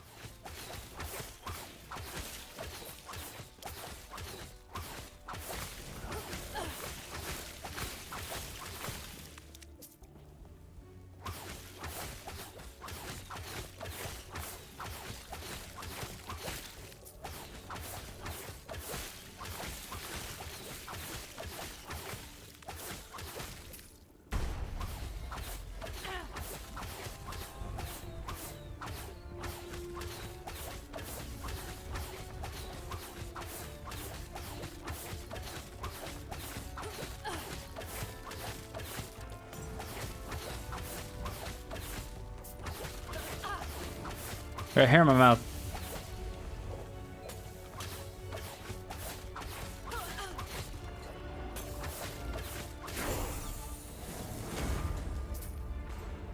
That's pretty easy. Put into that.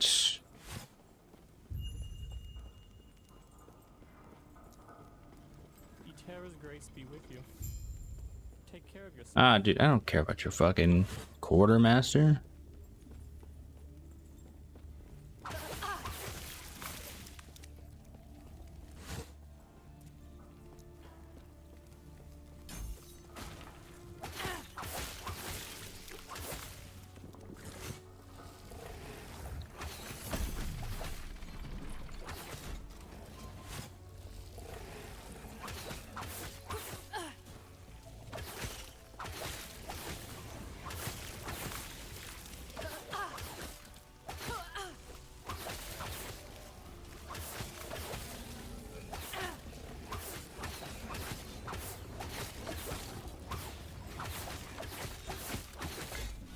Holy! Yeah, I guess, I mean, to be fair, one of my defenses, 0. Pretty much everything. Not too surprised that that happened, if I'm being honest.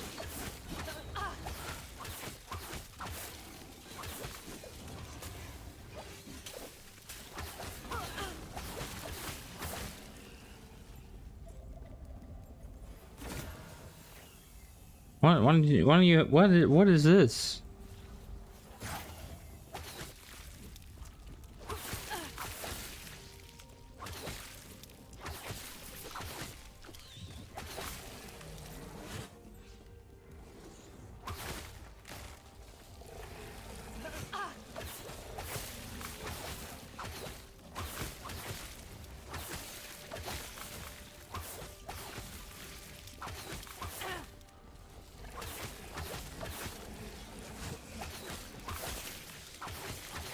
He's right here, might as well do it.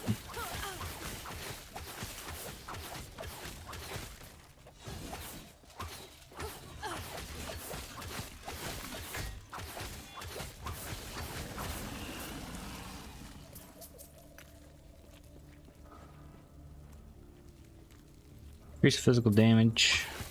Gods. Eterra watch over you.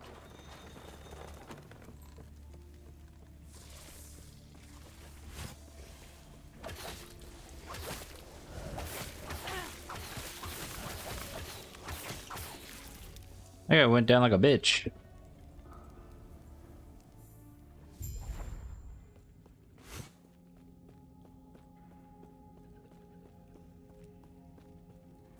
Good boss fight. I'm gonna go back and turn in these side quests first, and then we'll go and do that. Gods be with you. Stay safe. Stay safe. What? Go on then. That's not what I wanted. I don't care about your ledger. I wanted to turn in the quest. God damn it, I do this every time. Greetings. Do not dwell on regrets.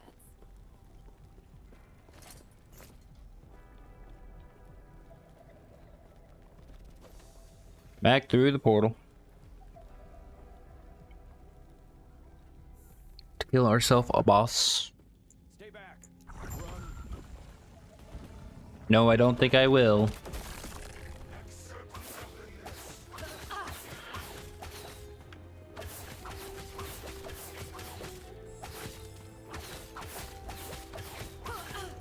If you didn't know, in this boss fight, if you just stand to where, like right after it started, he only does one full rotation every time.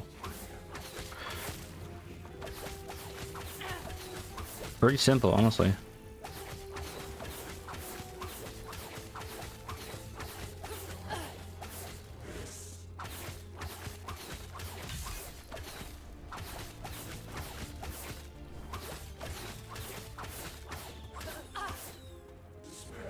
So, right here, safe.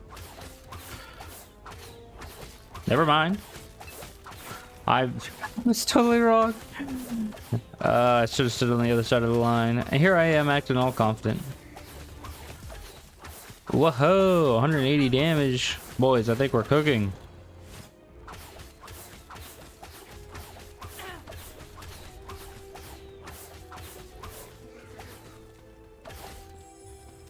Okay, so it starts on this side. So you want to be here.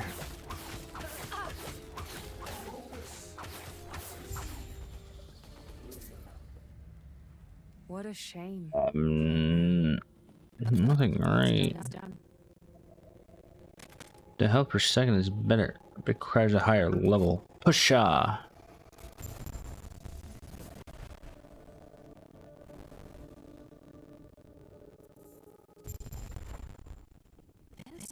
This is not what I was expecting. You seem to can't stay safe. Just gonna there. Oops, so now where'd that go?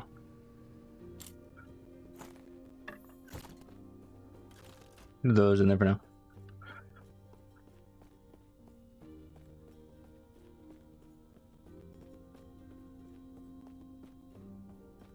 I checked the shop for something bleed related, but I doubt there's anything. Or I guess that actually requires me to go down, doesn't it? And focus on the potential you wish to. I see that you are still you. That strength will be necessary. If And strength will be necessary. is to have any hope.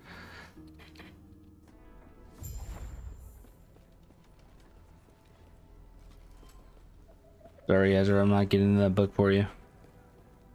Why? Thank you. There is an old passage to the surface.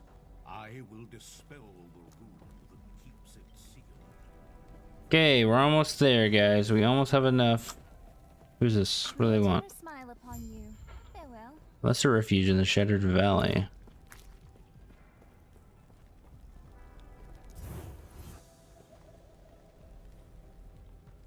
Lost connection. Oh, shit.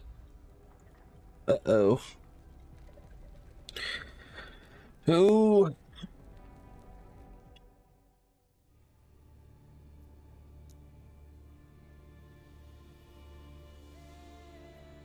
Oh, no. Oh, no.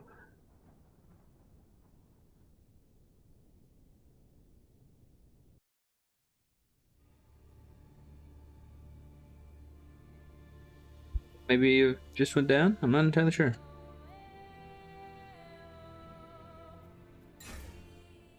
Why does it reload every time? The server just died, folks.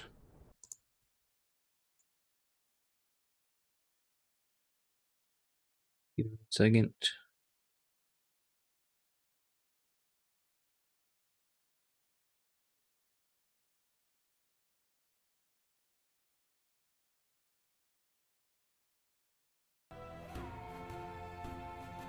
It might be Jover. Let's try one more time. Yeah, okay, I'm gonna have to check their Discord again. See if they're talking about it.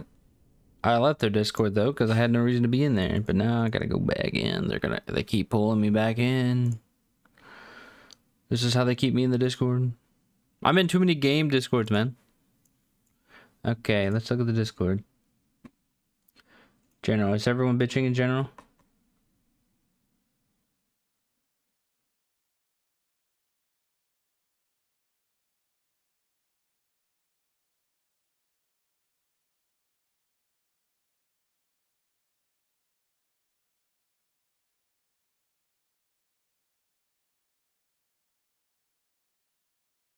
People are saying the server could bloated.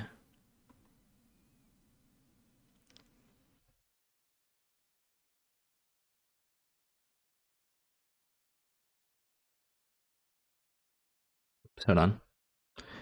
People are saying LE52.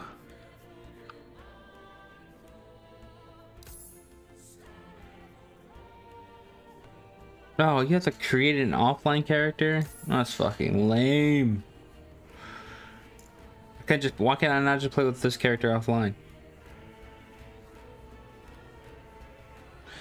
Oh, I'm curious what the Steam charts are actually.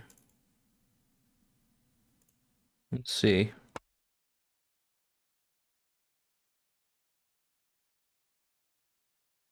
Boop. Um.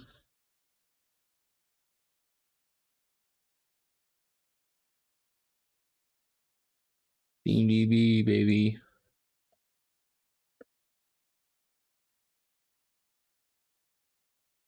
$125,000 in game. That's pretty good. That's pretty good. They're like actively competing with Path of Exile right now. The 125K is their player count is actually higher than last Epoch or Path of Exile right now. Yeah, what a graph, right? To be fair, it's been like 2 years since they have updated the game. Like this was launch 218, no content basically all of this time because they were fixing so much stuff as like a very small indie team, and now they're back to 120. Will they go higher than all-time peak? Probably not. I don't think so. But the fact that they're challenging Path of Exile, which is the bigger company, right? So that's good for them. To be fair, this has been a very rough launch for Path of Exile. So this is release for this patch is 238 on release of the patch, and it has just been look at this steep decline, bro. People said fuck this shit, I don't want to play it. The last week has been kind of steady, kind of slow decline. I'm curious now that this is out if this is going to decline even more. We'll have to see. Get mixed reviews. Yeah, good for last Epoch for pulling that kind of numbers. Now if I could play the game. I was trying to get pretty far before I had to get off today, but if the servers are going to be down, I don't know how much further I can go. I got about 45 minutes, so if they could get it together.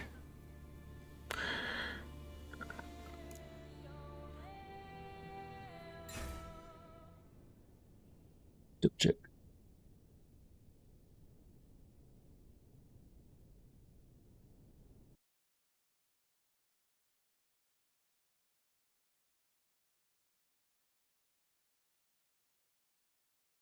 Restart the game, see if that fixes it. Meow, meow, meow, meow, meow.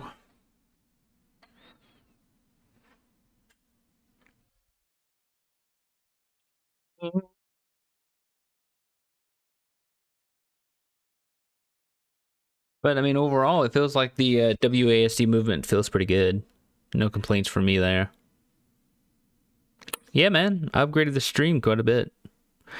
The beauty of it is, you know, when you start from scratch, you have a lot more room to play with, I guess. Like before I was kind of in this like mindset of I'm afraid to touch anything because it might break. And right now I'm in that stage of, well, everything is being created, so. Yeah, login servers are fucked right now, so we're just gonna sit here and talk until it gets fixed. Okay, we can't even see the game for some reason.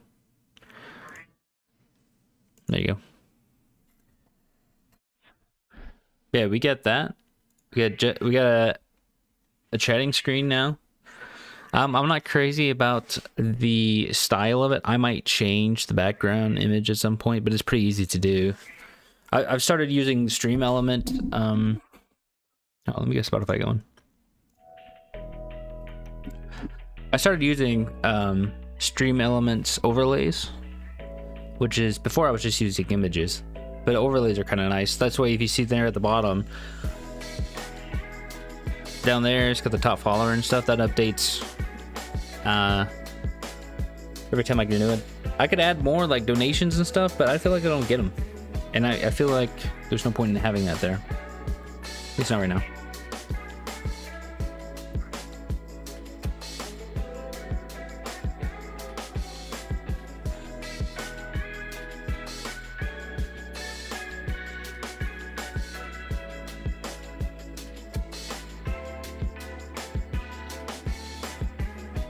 Yeah, servers are down.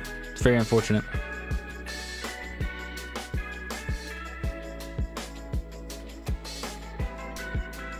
We've also started to get a bit more creative with channel point rewards. I think the big head one, I fixed the big head one. I had to make that from scratch again, but I think I made it pretty well. I created the cyberpunk meme one because I saw someone else had a tutorial for it in a different program. I was like, I'm sure I could probably do that inside of SpeakerBot, so I created that. Had a lot of fun with that. It's not quite finished yet because I needed to set it up to where it would mute the mic whenever the meme started. It doesn't do that currently, so it's a little sketch. Also, I'm having issues with the cyberpunk meme happening, and it doing a weird transition because of I'm currently using the Move plugin in order to do all my transitions. That slides all of the images around and stuff, but the issue is it shouldn't do that when it goes to the meme.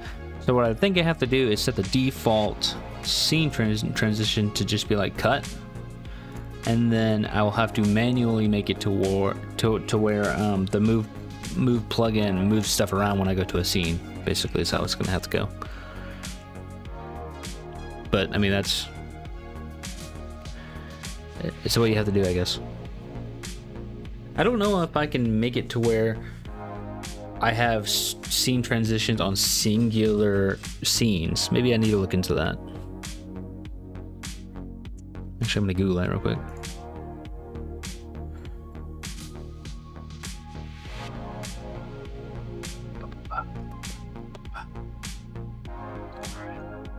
Yeah, you guys can see this. Look. OBS specified scene transition.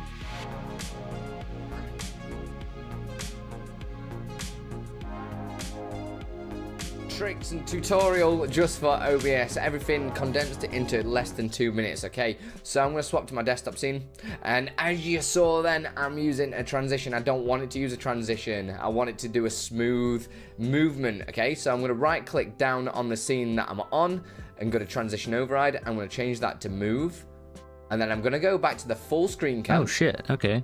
Right click that and press transition. Is it really that easy? Transition override, yeah, okay. Never mind, I was totally wrong with that. Whoops. So we could do, put everything on the move transition. We go to scenes, we can go here, and it does the move, and then here we would do a transition override and just do a cut.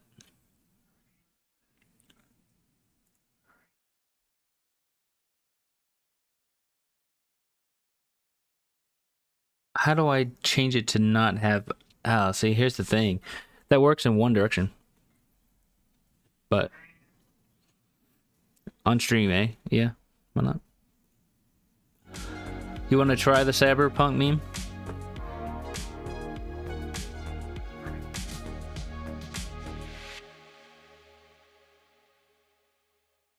Servers are still down, so we're just kind of sitting around.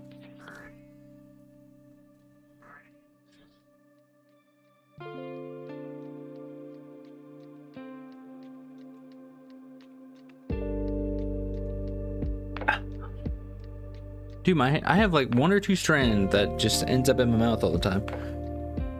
It's like the worst experience of my life.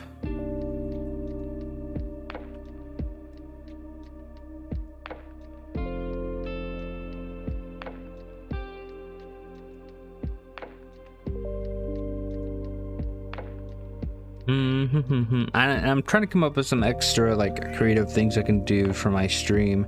The issue is I have to find this balance when it comes to making like interactive things for stream that if I'm playing a video game, don't distract from the gameplay too much. You know what I mean? Like even the cyberpunk meme, it can be funny every once in a while, but if it's spammed, it's too much, right? So you have to like find that balance. I think it won't be such a big problem, honestly. I was thinking about doing like something like in JoJo's Bizarre Adventure, Dio has the ability to freeze time. So I thought about maybe having this effect that essentially forces my game to pause, whatever game I'm in, to pause, freezes the camera, does the like sound effect for a Dio freeze, It's something like that, maybe, but I don't know. I think that'd be kind of cool.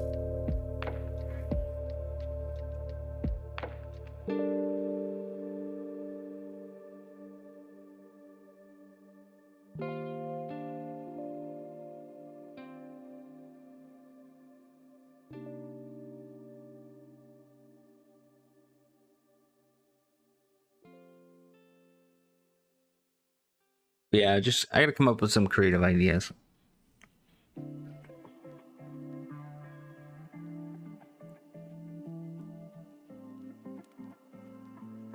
Dude, this might be it for the day. I don't know.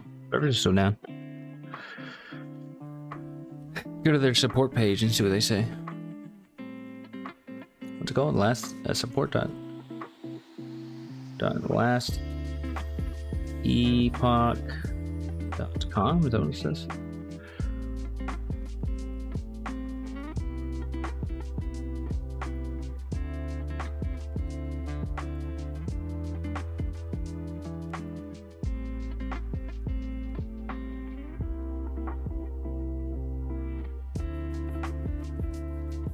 That's a technical support.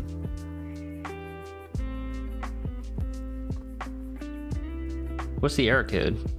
LE52. 52. Graphics any file. When reporting graphical issues, we may have asked you to upload or reset your graphics any file. What?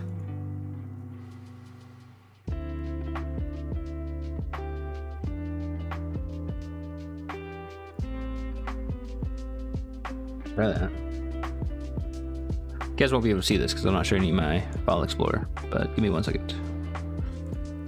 Windows R.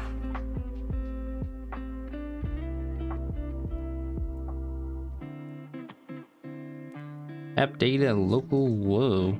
Doesn't exist? Oh, it's because I'm in the roaming folder. My bad. 11th hour games last epoch. I guess what we just delete the let's restart the game. And then we'll delete the graphics manager. And then restart the game. And then I'm guessing that'll regenerate the graphics manager. Not sure why I'm getting whoops, I didn't even do that. I'm not sure why I'm getting LE52 as the error message if it's saying the servers are down.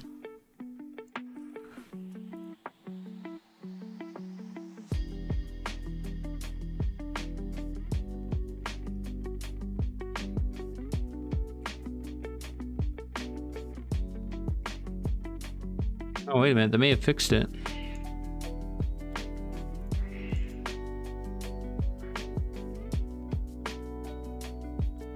Okay, never mind, we're in. Okay, I got a little bit more time to play.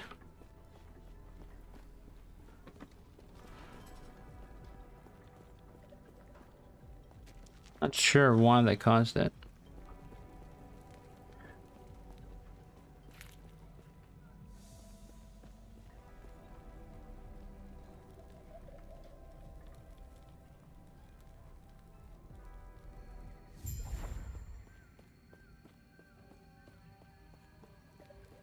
New.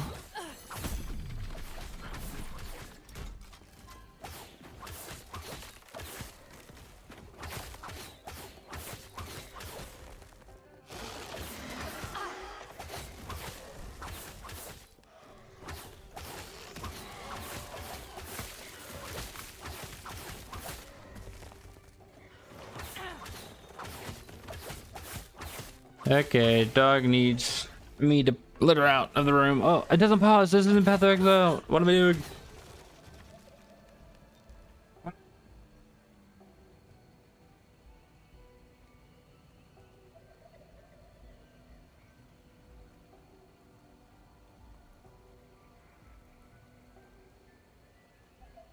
What?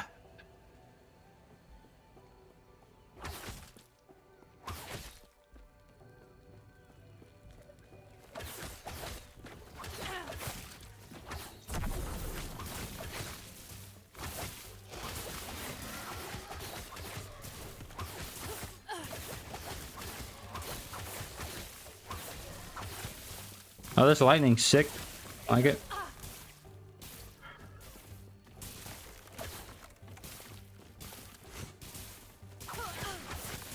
Abyssal champion! That's a giant rat. Oh god.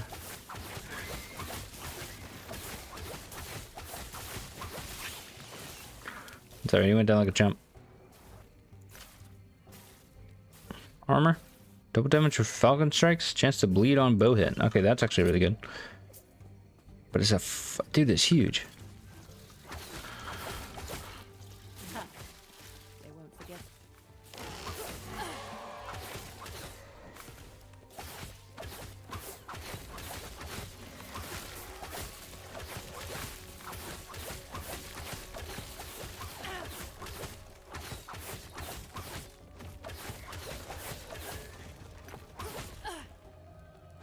Increase damage over time. We want that.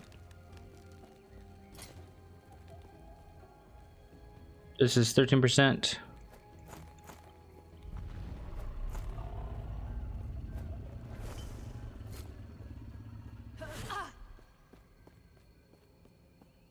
One guy's already level 32, man. What the fuck?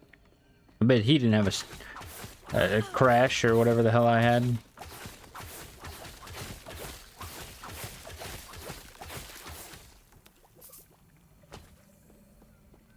Jade ring, don't care about that.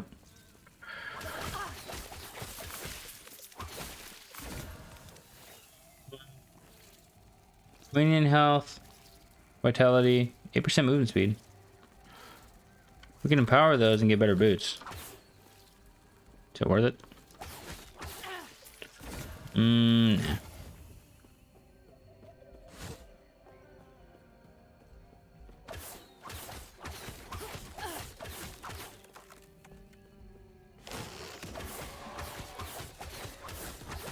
Okay.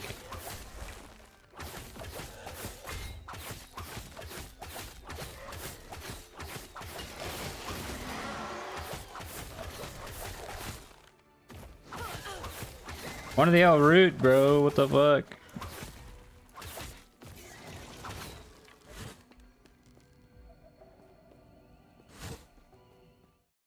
The cultists had a philosophy. I don't care about their philosophy.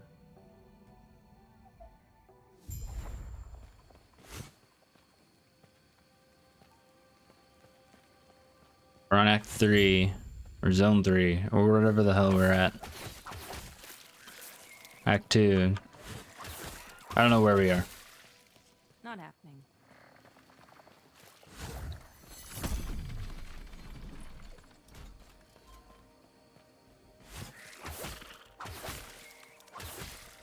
Not happening. Not happening. Not happening. Thank God for this dead end, am I right? 15% damage over time, 5% movement speed.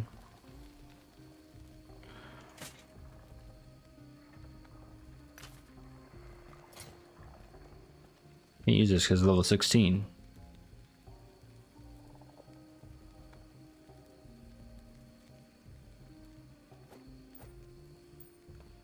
Our damage over time is increasing.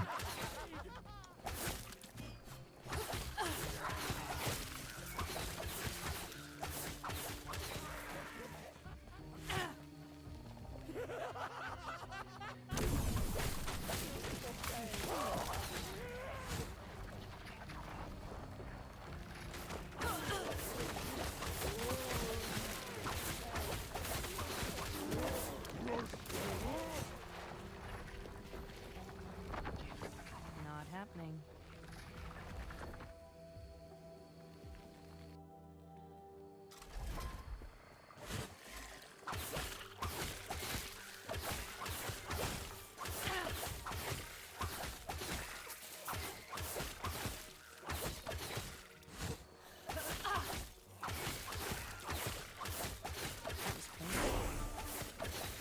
Pro blades, baby. We'll put them a Q, I guess. The point to that. We got ballista as well. Don't really care about ballista though. What are we doing? a Z. This. We want umbral blades. We need to look at the cheat sheet. Cheat sheet time.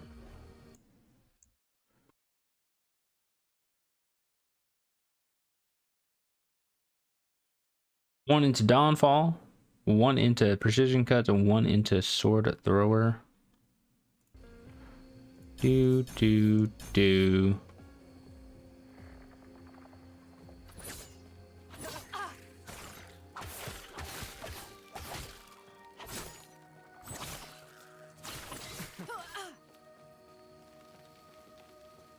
Is it better than Puncture?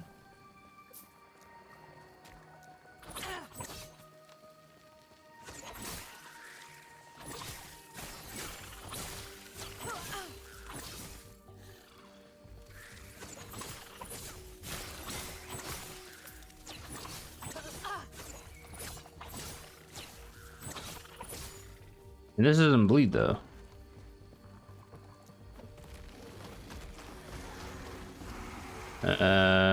Puncture.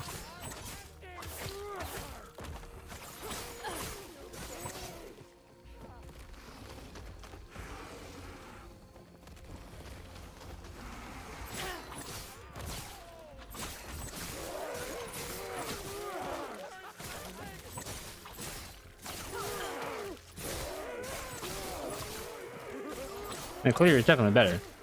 Let's not lie. Let's not kid ourselves.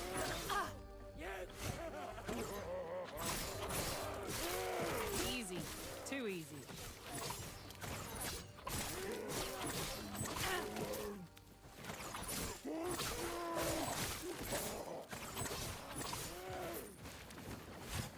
Oh, that's the wrong button. Holy shit, I almost died because I hit the wrong button.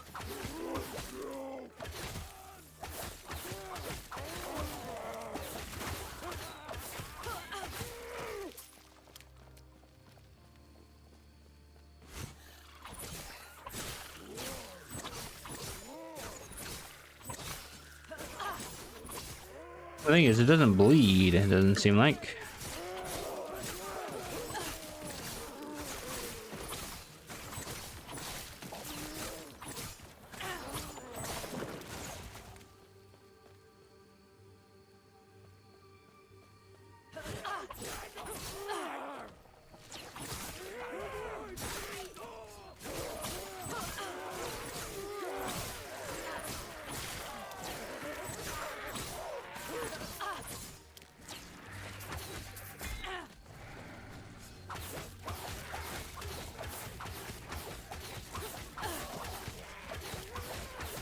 I'm failing to see how Umbral Blades are better than Puncture.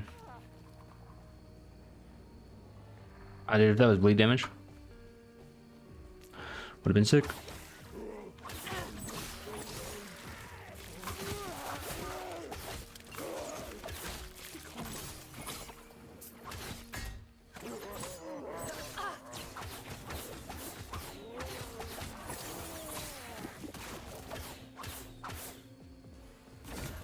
What do we have here? Necrotic damage. Physical resist. 10% movement speed. I'm also fighting for the boots.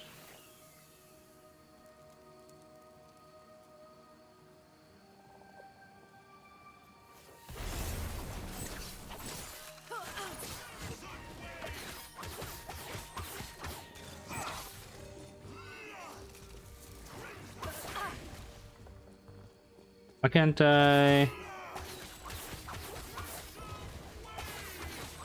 Can't use my Umbral Blades for some reason.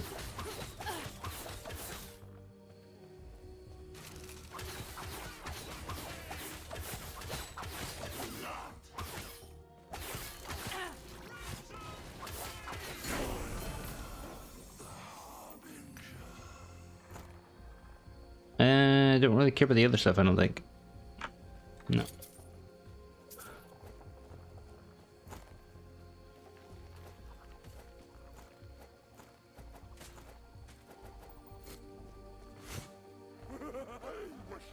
Yeah, just they're not working. I don't know why.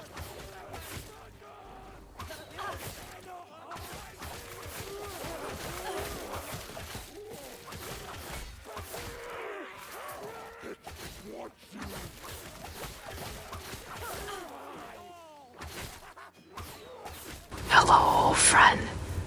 How have you been? Hey, Tactical Toaster, what's up, brother? That scared the shit out of me. Oh my god. I'm doing well. I hope you are as well. Mr. Toast, if you will.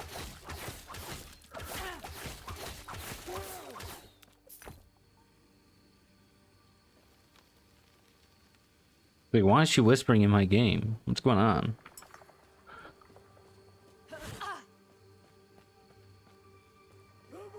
Hmm. Hold on.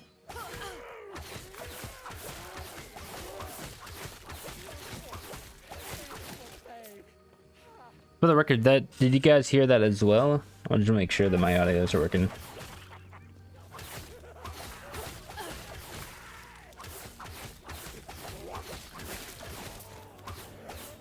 Definitely heard it. Good.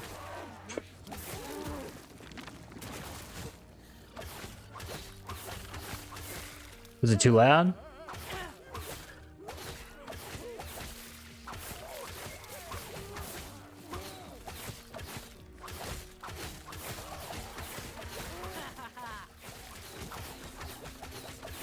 I think it's on default right now. Default volume.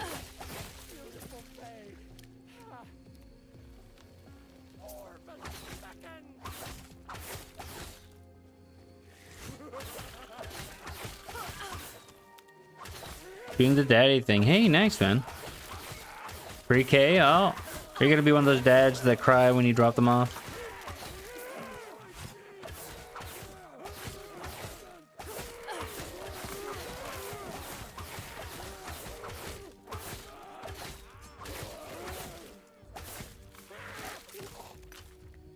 No.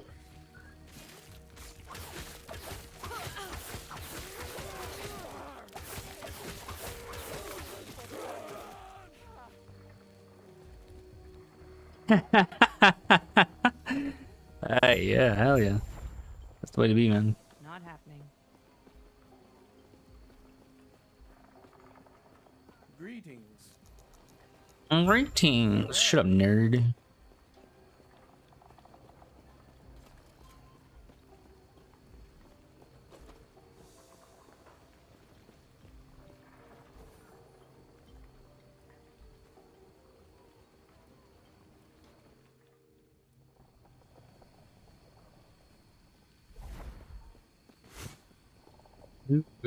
Do.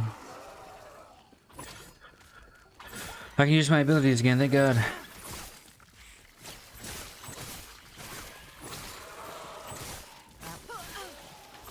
Ow.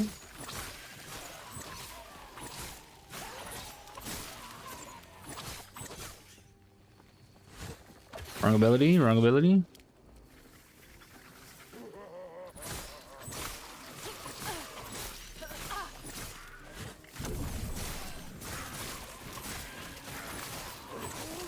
I don't know what that I don't know what that totem did, but I hope it did something good.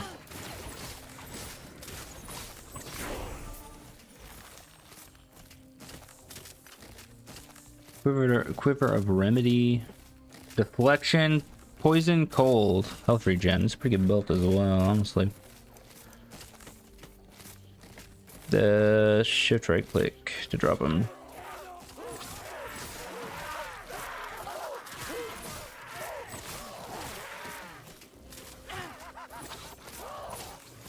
What's he running for?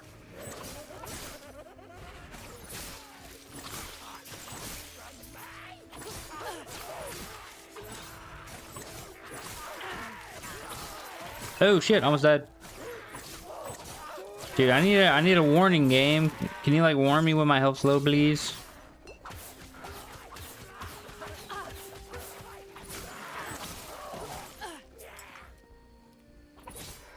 Reflection, physical, and void res. Yeah.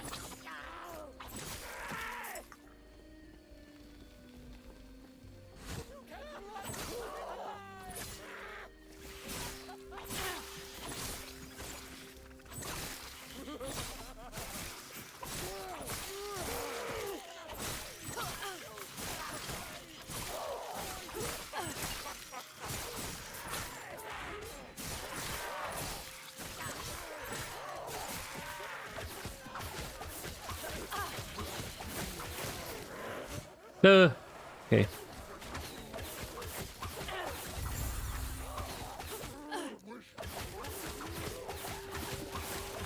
There are a lot of enemies around here.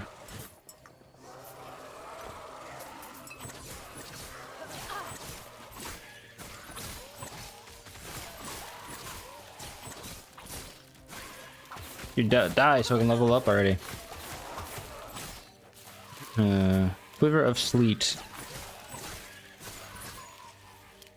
Bow fire damage. Damn it, man. I need bleed.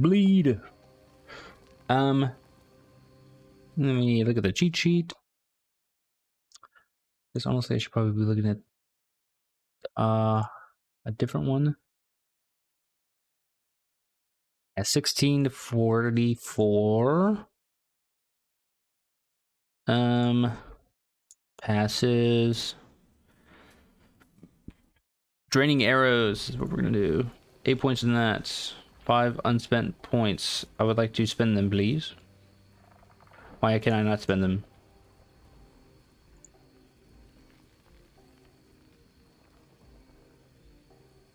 What? Why can I not spend points? Hello? Am I losing my mind here? 5 unspent points.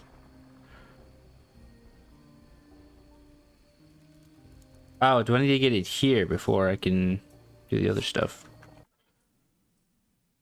I think that is the case. And there. And then next point I can put into this.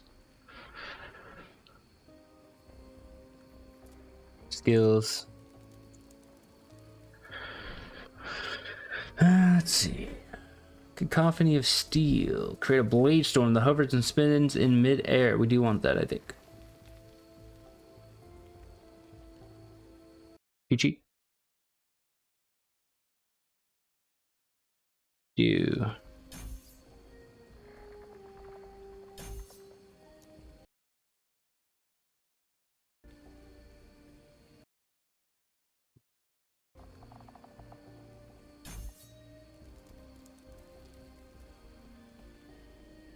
I think what we want to do is do that, and then a lot of that.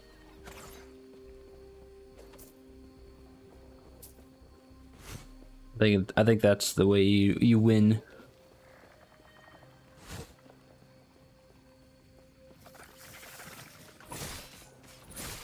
Oh yeah.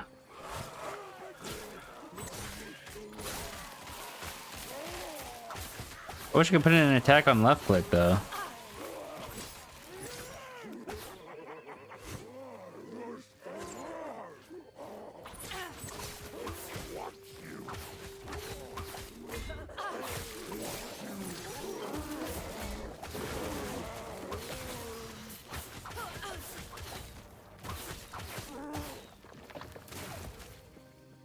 Yeah, I think we're getting to the point where we want to start turning on our item filter.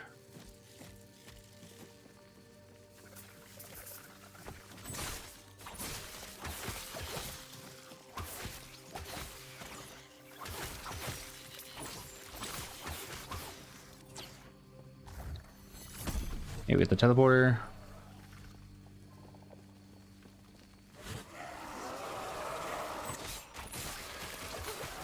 Okay, yeah, spinning blades. I can see how the spinning blades would be pretty good DPS.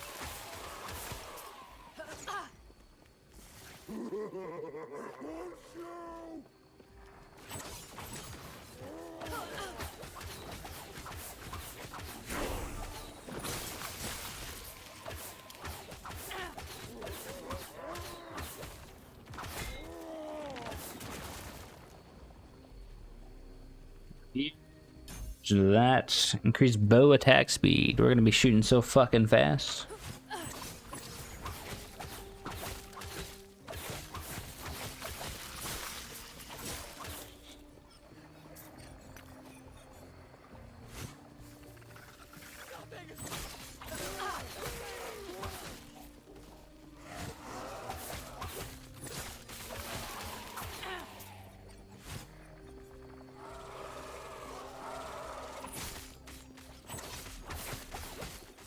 Honestly, I should probably make this puncture and then like this. If I do that twice, right click to do my main damage. Yeah, I like that.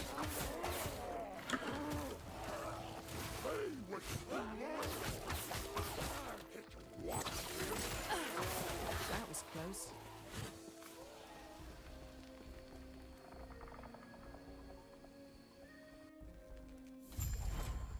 Did they really? Did they ASMR? The ASMR only caused 1 channel point? I gotta change that. Oh boy.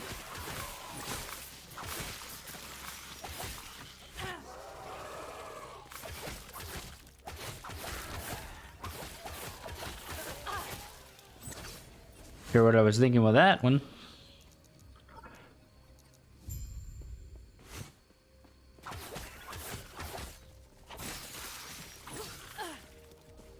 Time is it?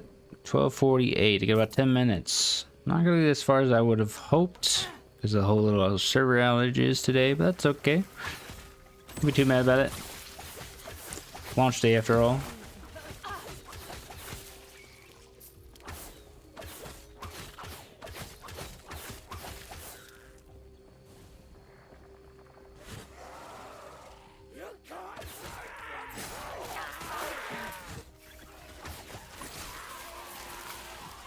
They won't forget that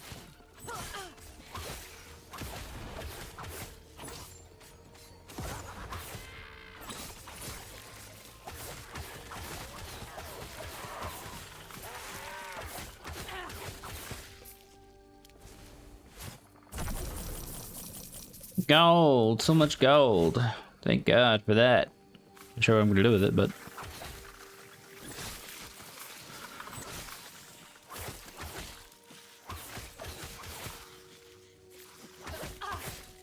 Easy. Too easy.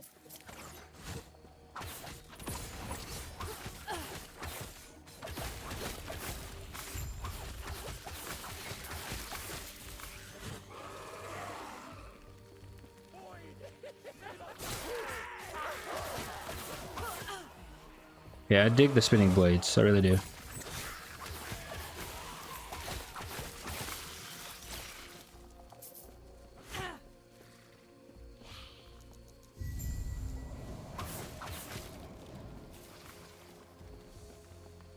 You can walk into him while he's still there. That's so fucking disrespectful.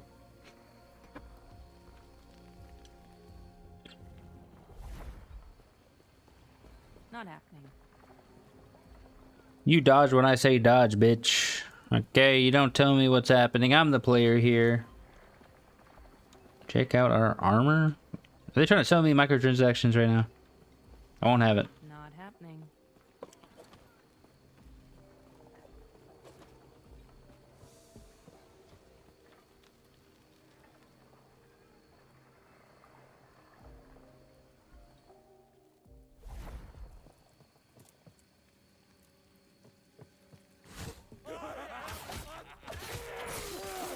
Easy. Too easy. These guys are chumps.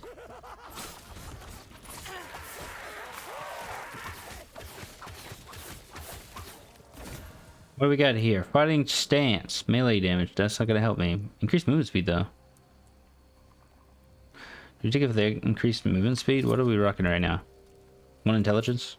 We just challenge it for the. I'm gonna kill him for the movement speed, honestly, on the gloves. Couldn't care less about the rest of the stats.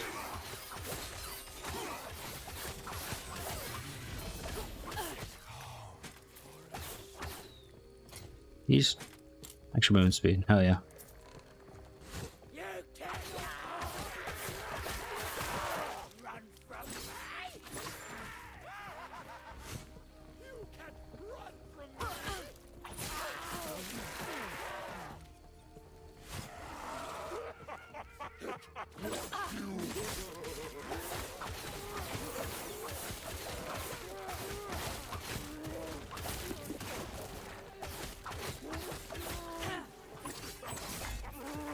Ooh, the spinning blades actually do a bit of damage.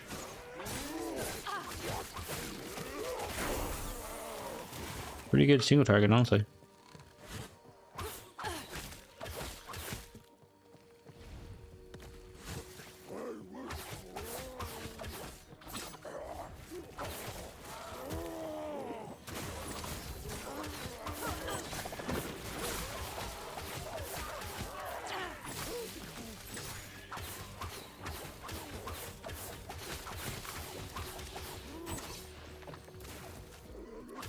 Hello, why do you keep reviving? Isn't like the third time I killed your ass.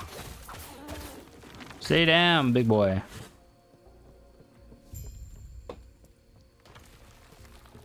Avoid centipede.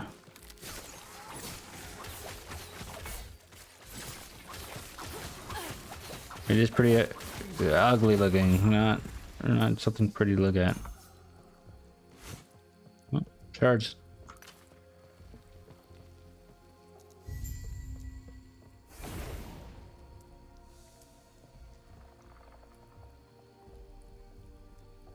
I mean, I feel like we are moving pretty quick, all things considered. I can't really be too mad at it. Cheat sheet. Give me a shift. Looks like we're going this way. And then I get a higher bleed chance if I do this. You do more damage with your next non-damaging channel skill after shifting. I think we'd just take this one. This one.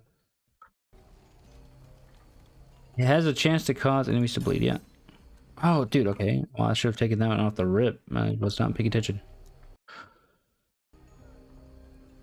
And what into that? Farewell. Farewell.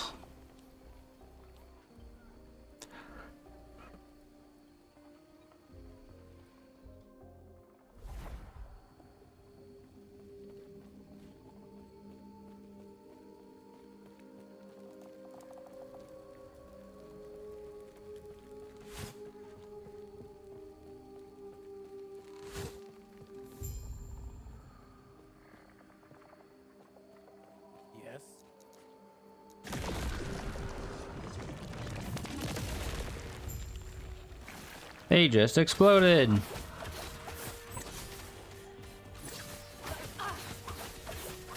Dude, okay, we're already cranking up to 40 bleach stacks.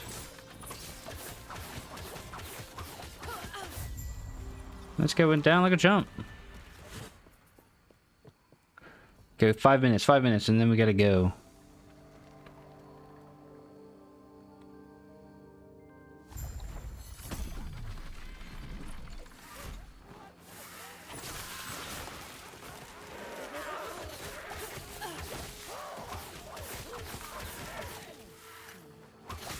What is up here? The abandoned tunnel.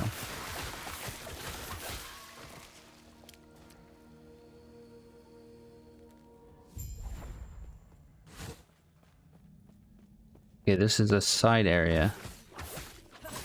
Whatever, we'll do the side area and then we'll call it.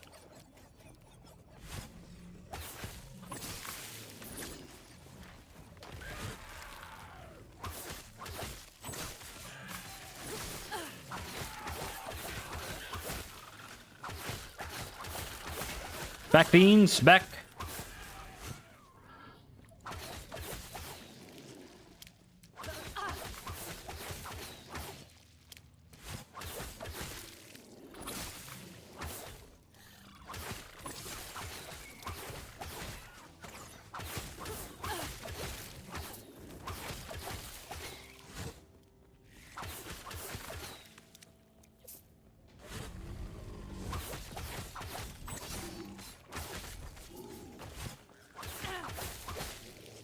Not happening.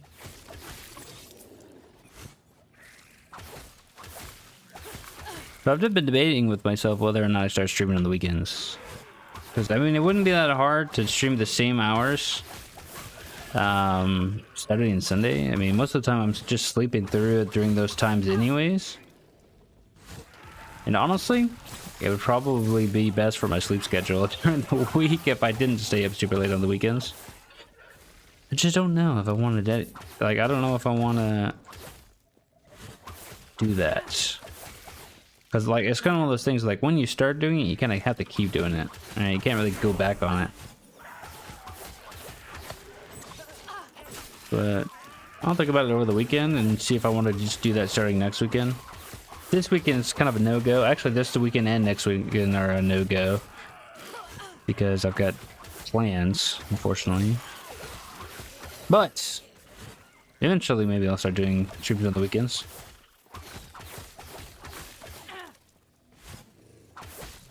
I just think I shoot myself in the foot a bit, if you think about it, because it's like a lot of people don't. I mean, they work, right? I don't work, so I guess I'm fortunate in that way. But most people are working the hours I would be streaming, so it's a balance you have to find. Why did I do that?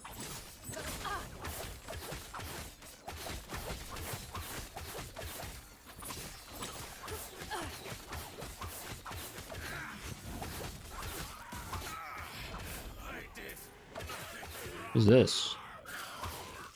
Lightning res, 1% mana regeneration per 2% uncapped lightning res. Interesting. Interesting.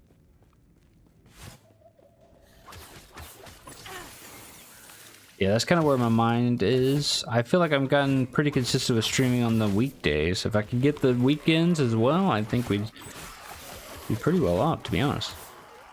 I'd get a lot more done during the week on games like this. I feel like I struggle on the weekends. Sometimes I play off stream, sometimes I don't.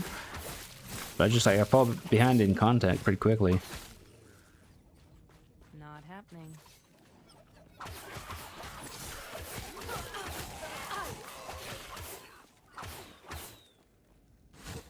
Dude, where the fuck am I going? Just totem.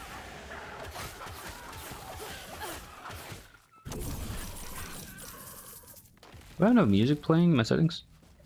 I have music playing. Just not a lot of it, I guess.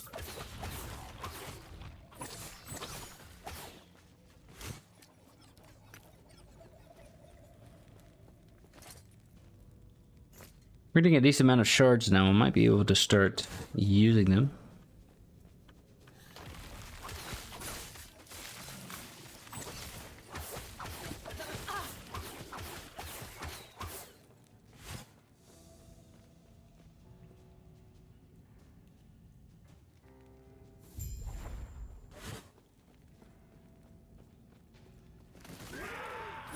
Dude, how big is this area? I thought it would be a quick side mission.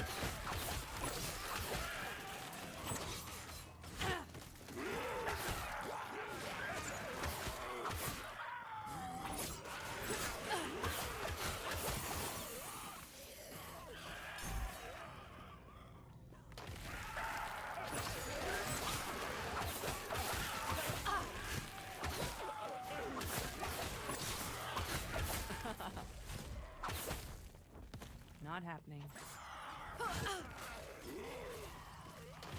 Yeah, phone call? 1 second.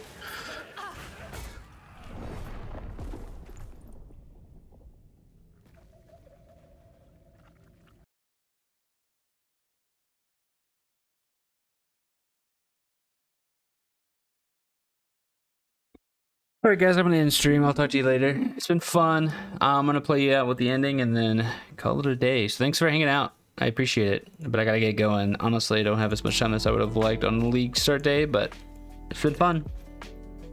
Bye-bye.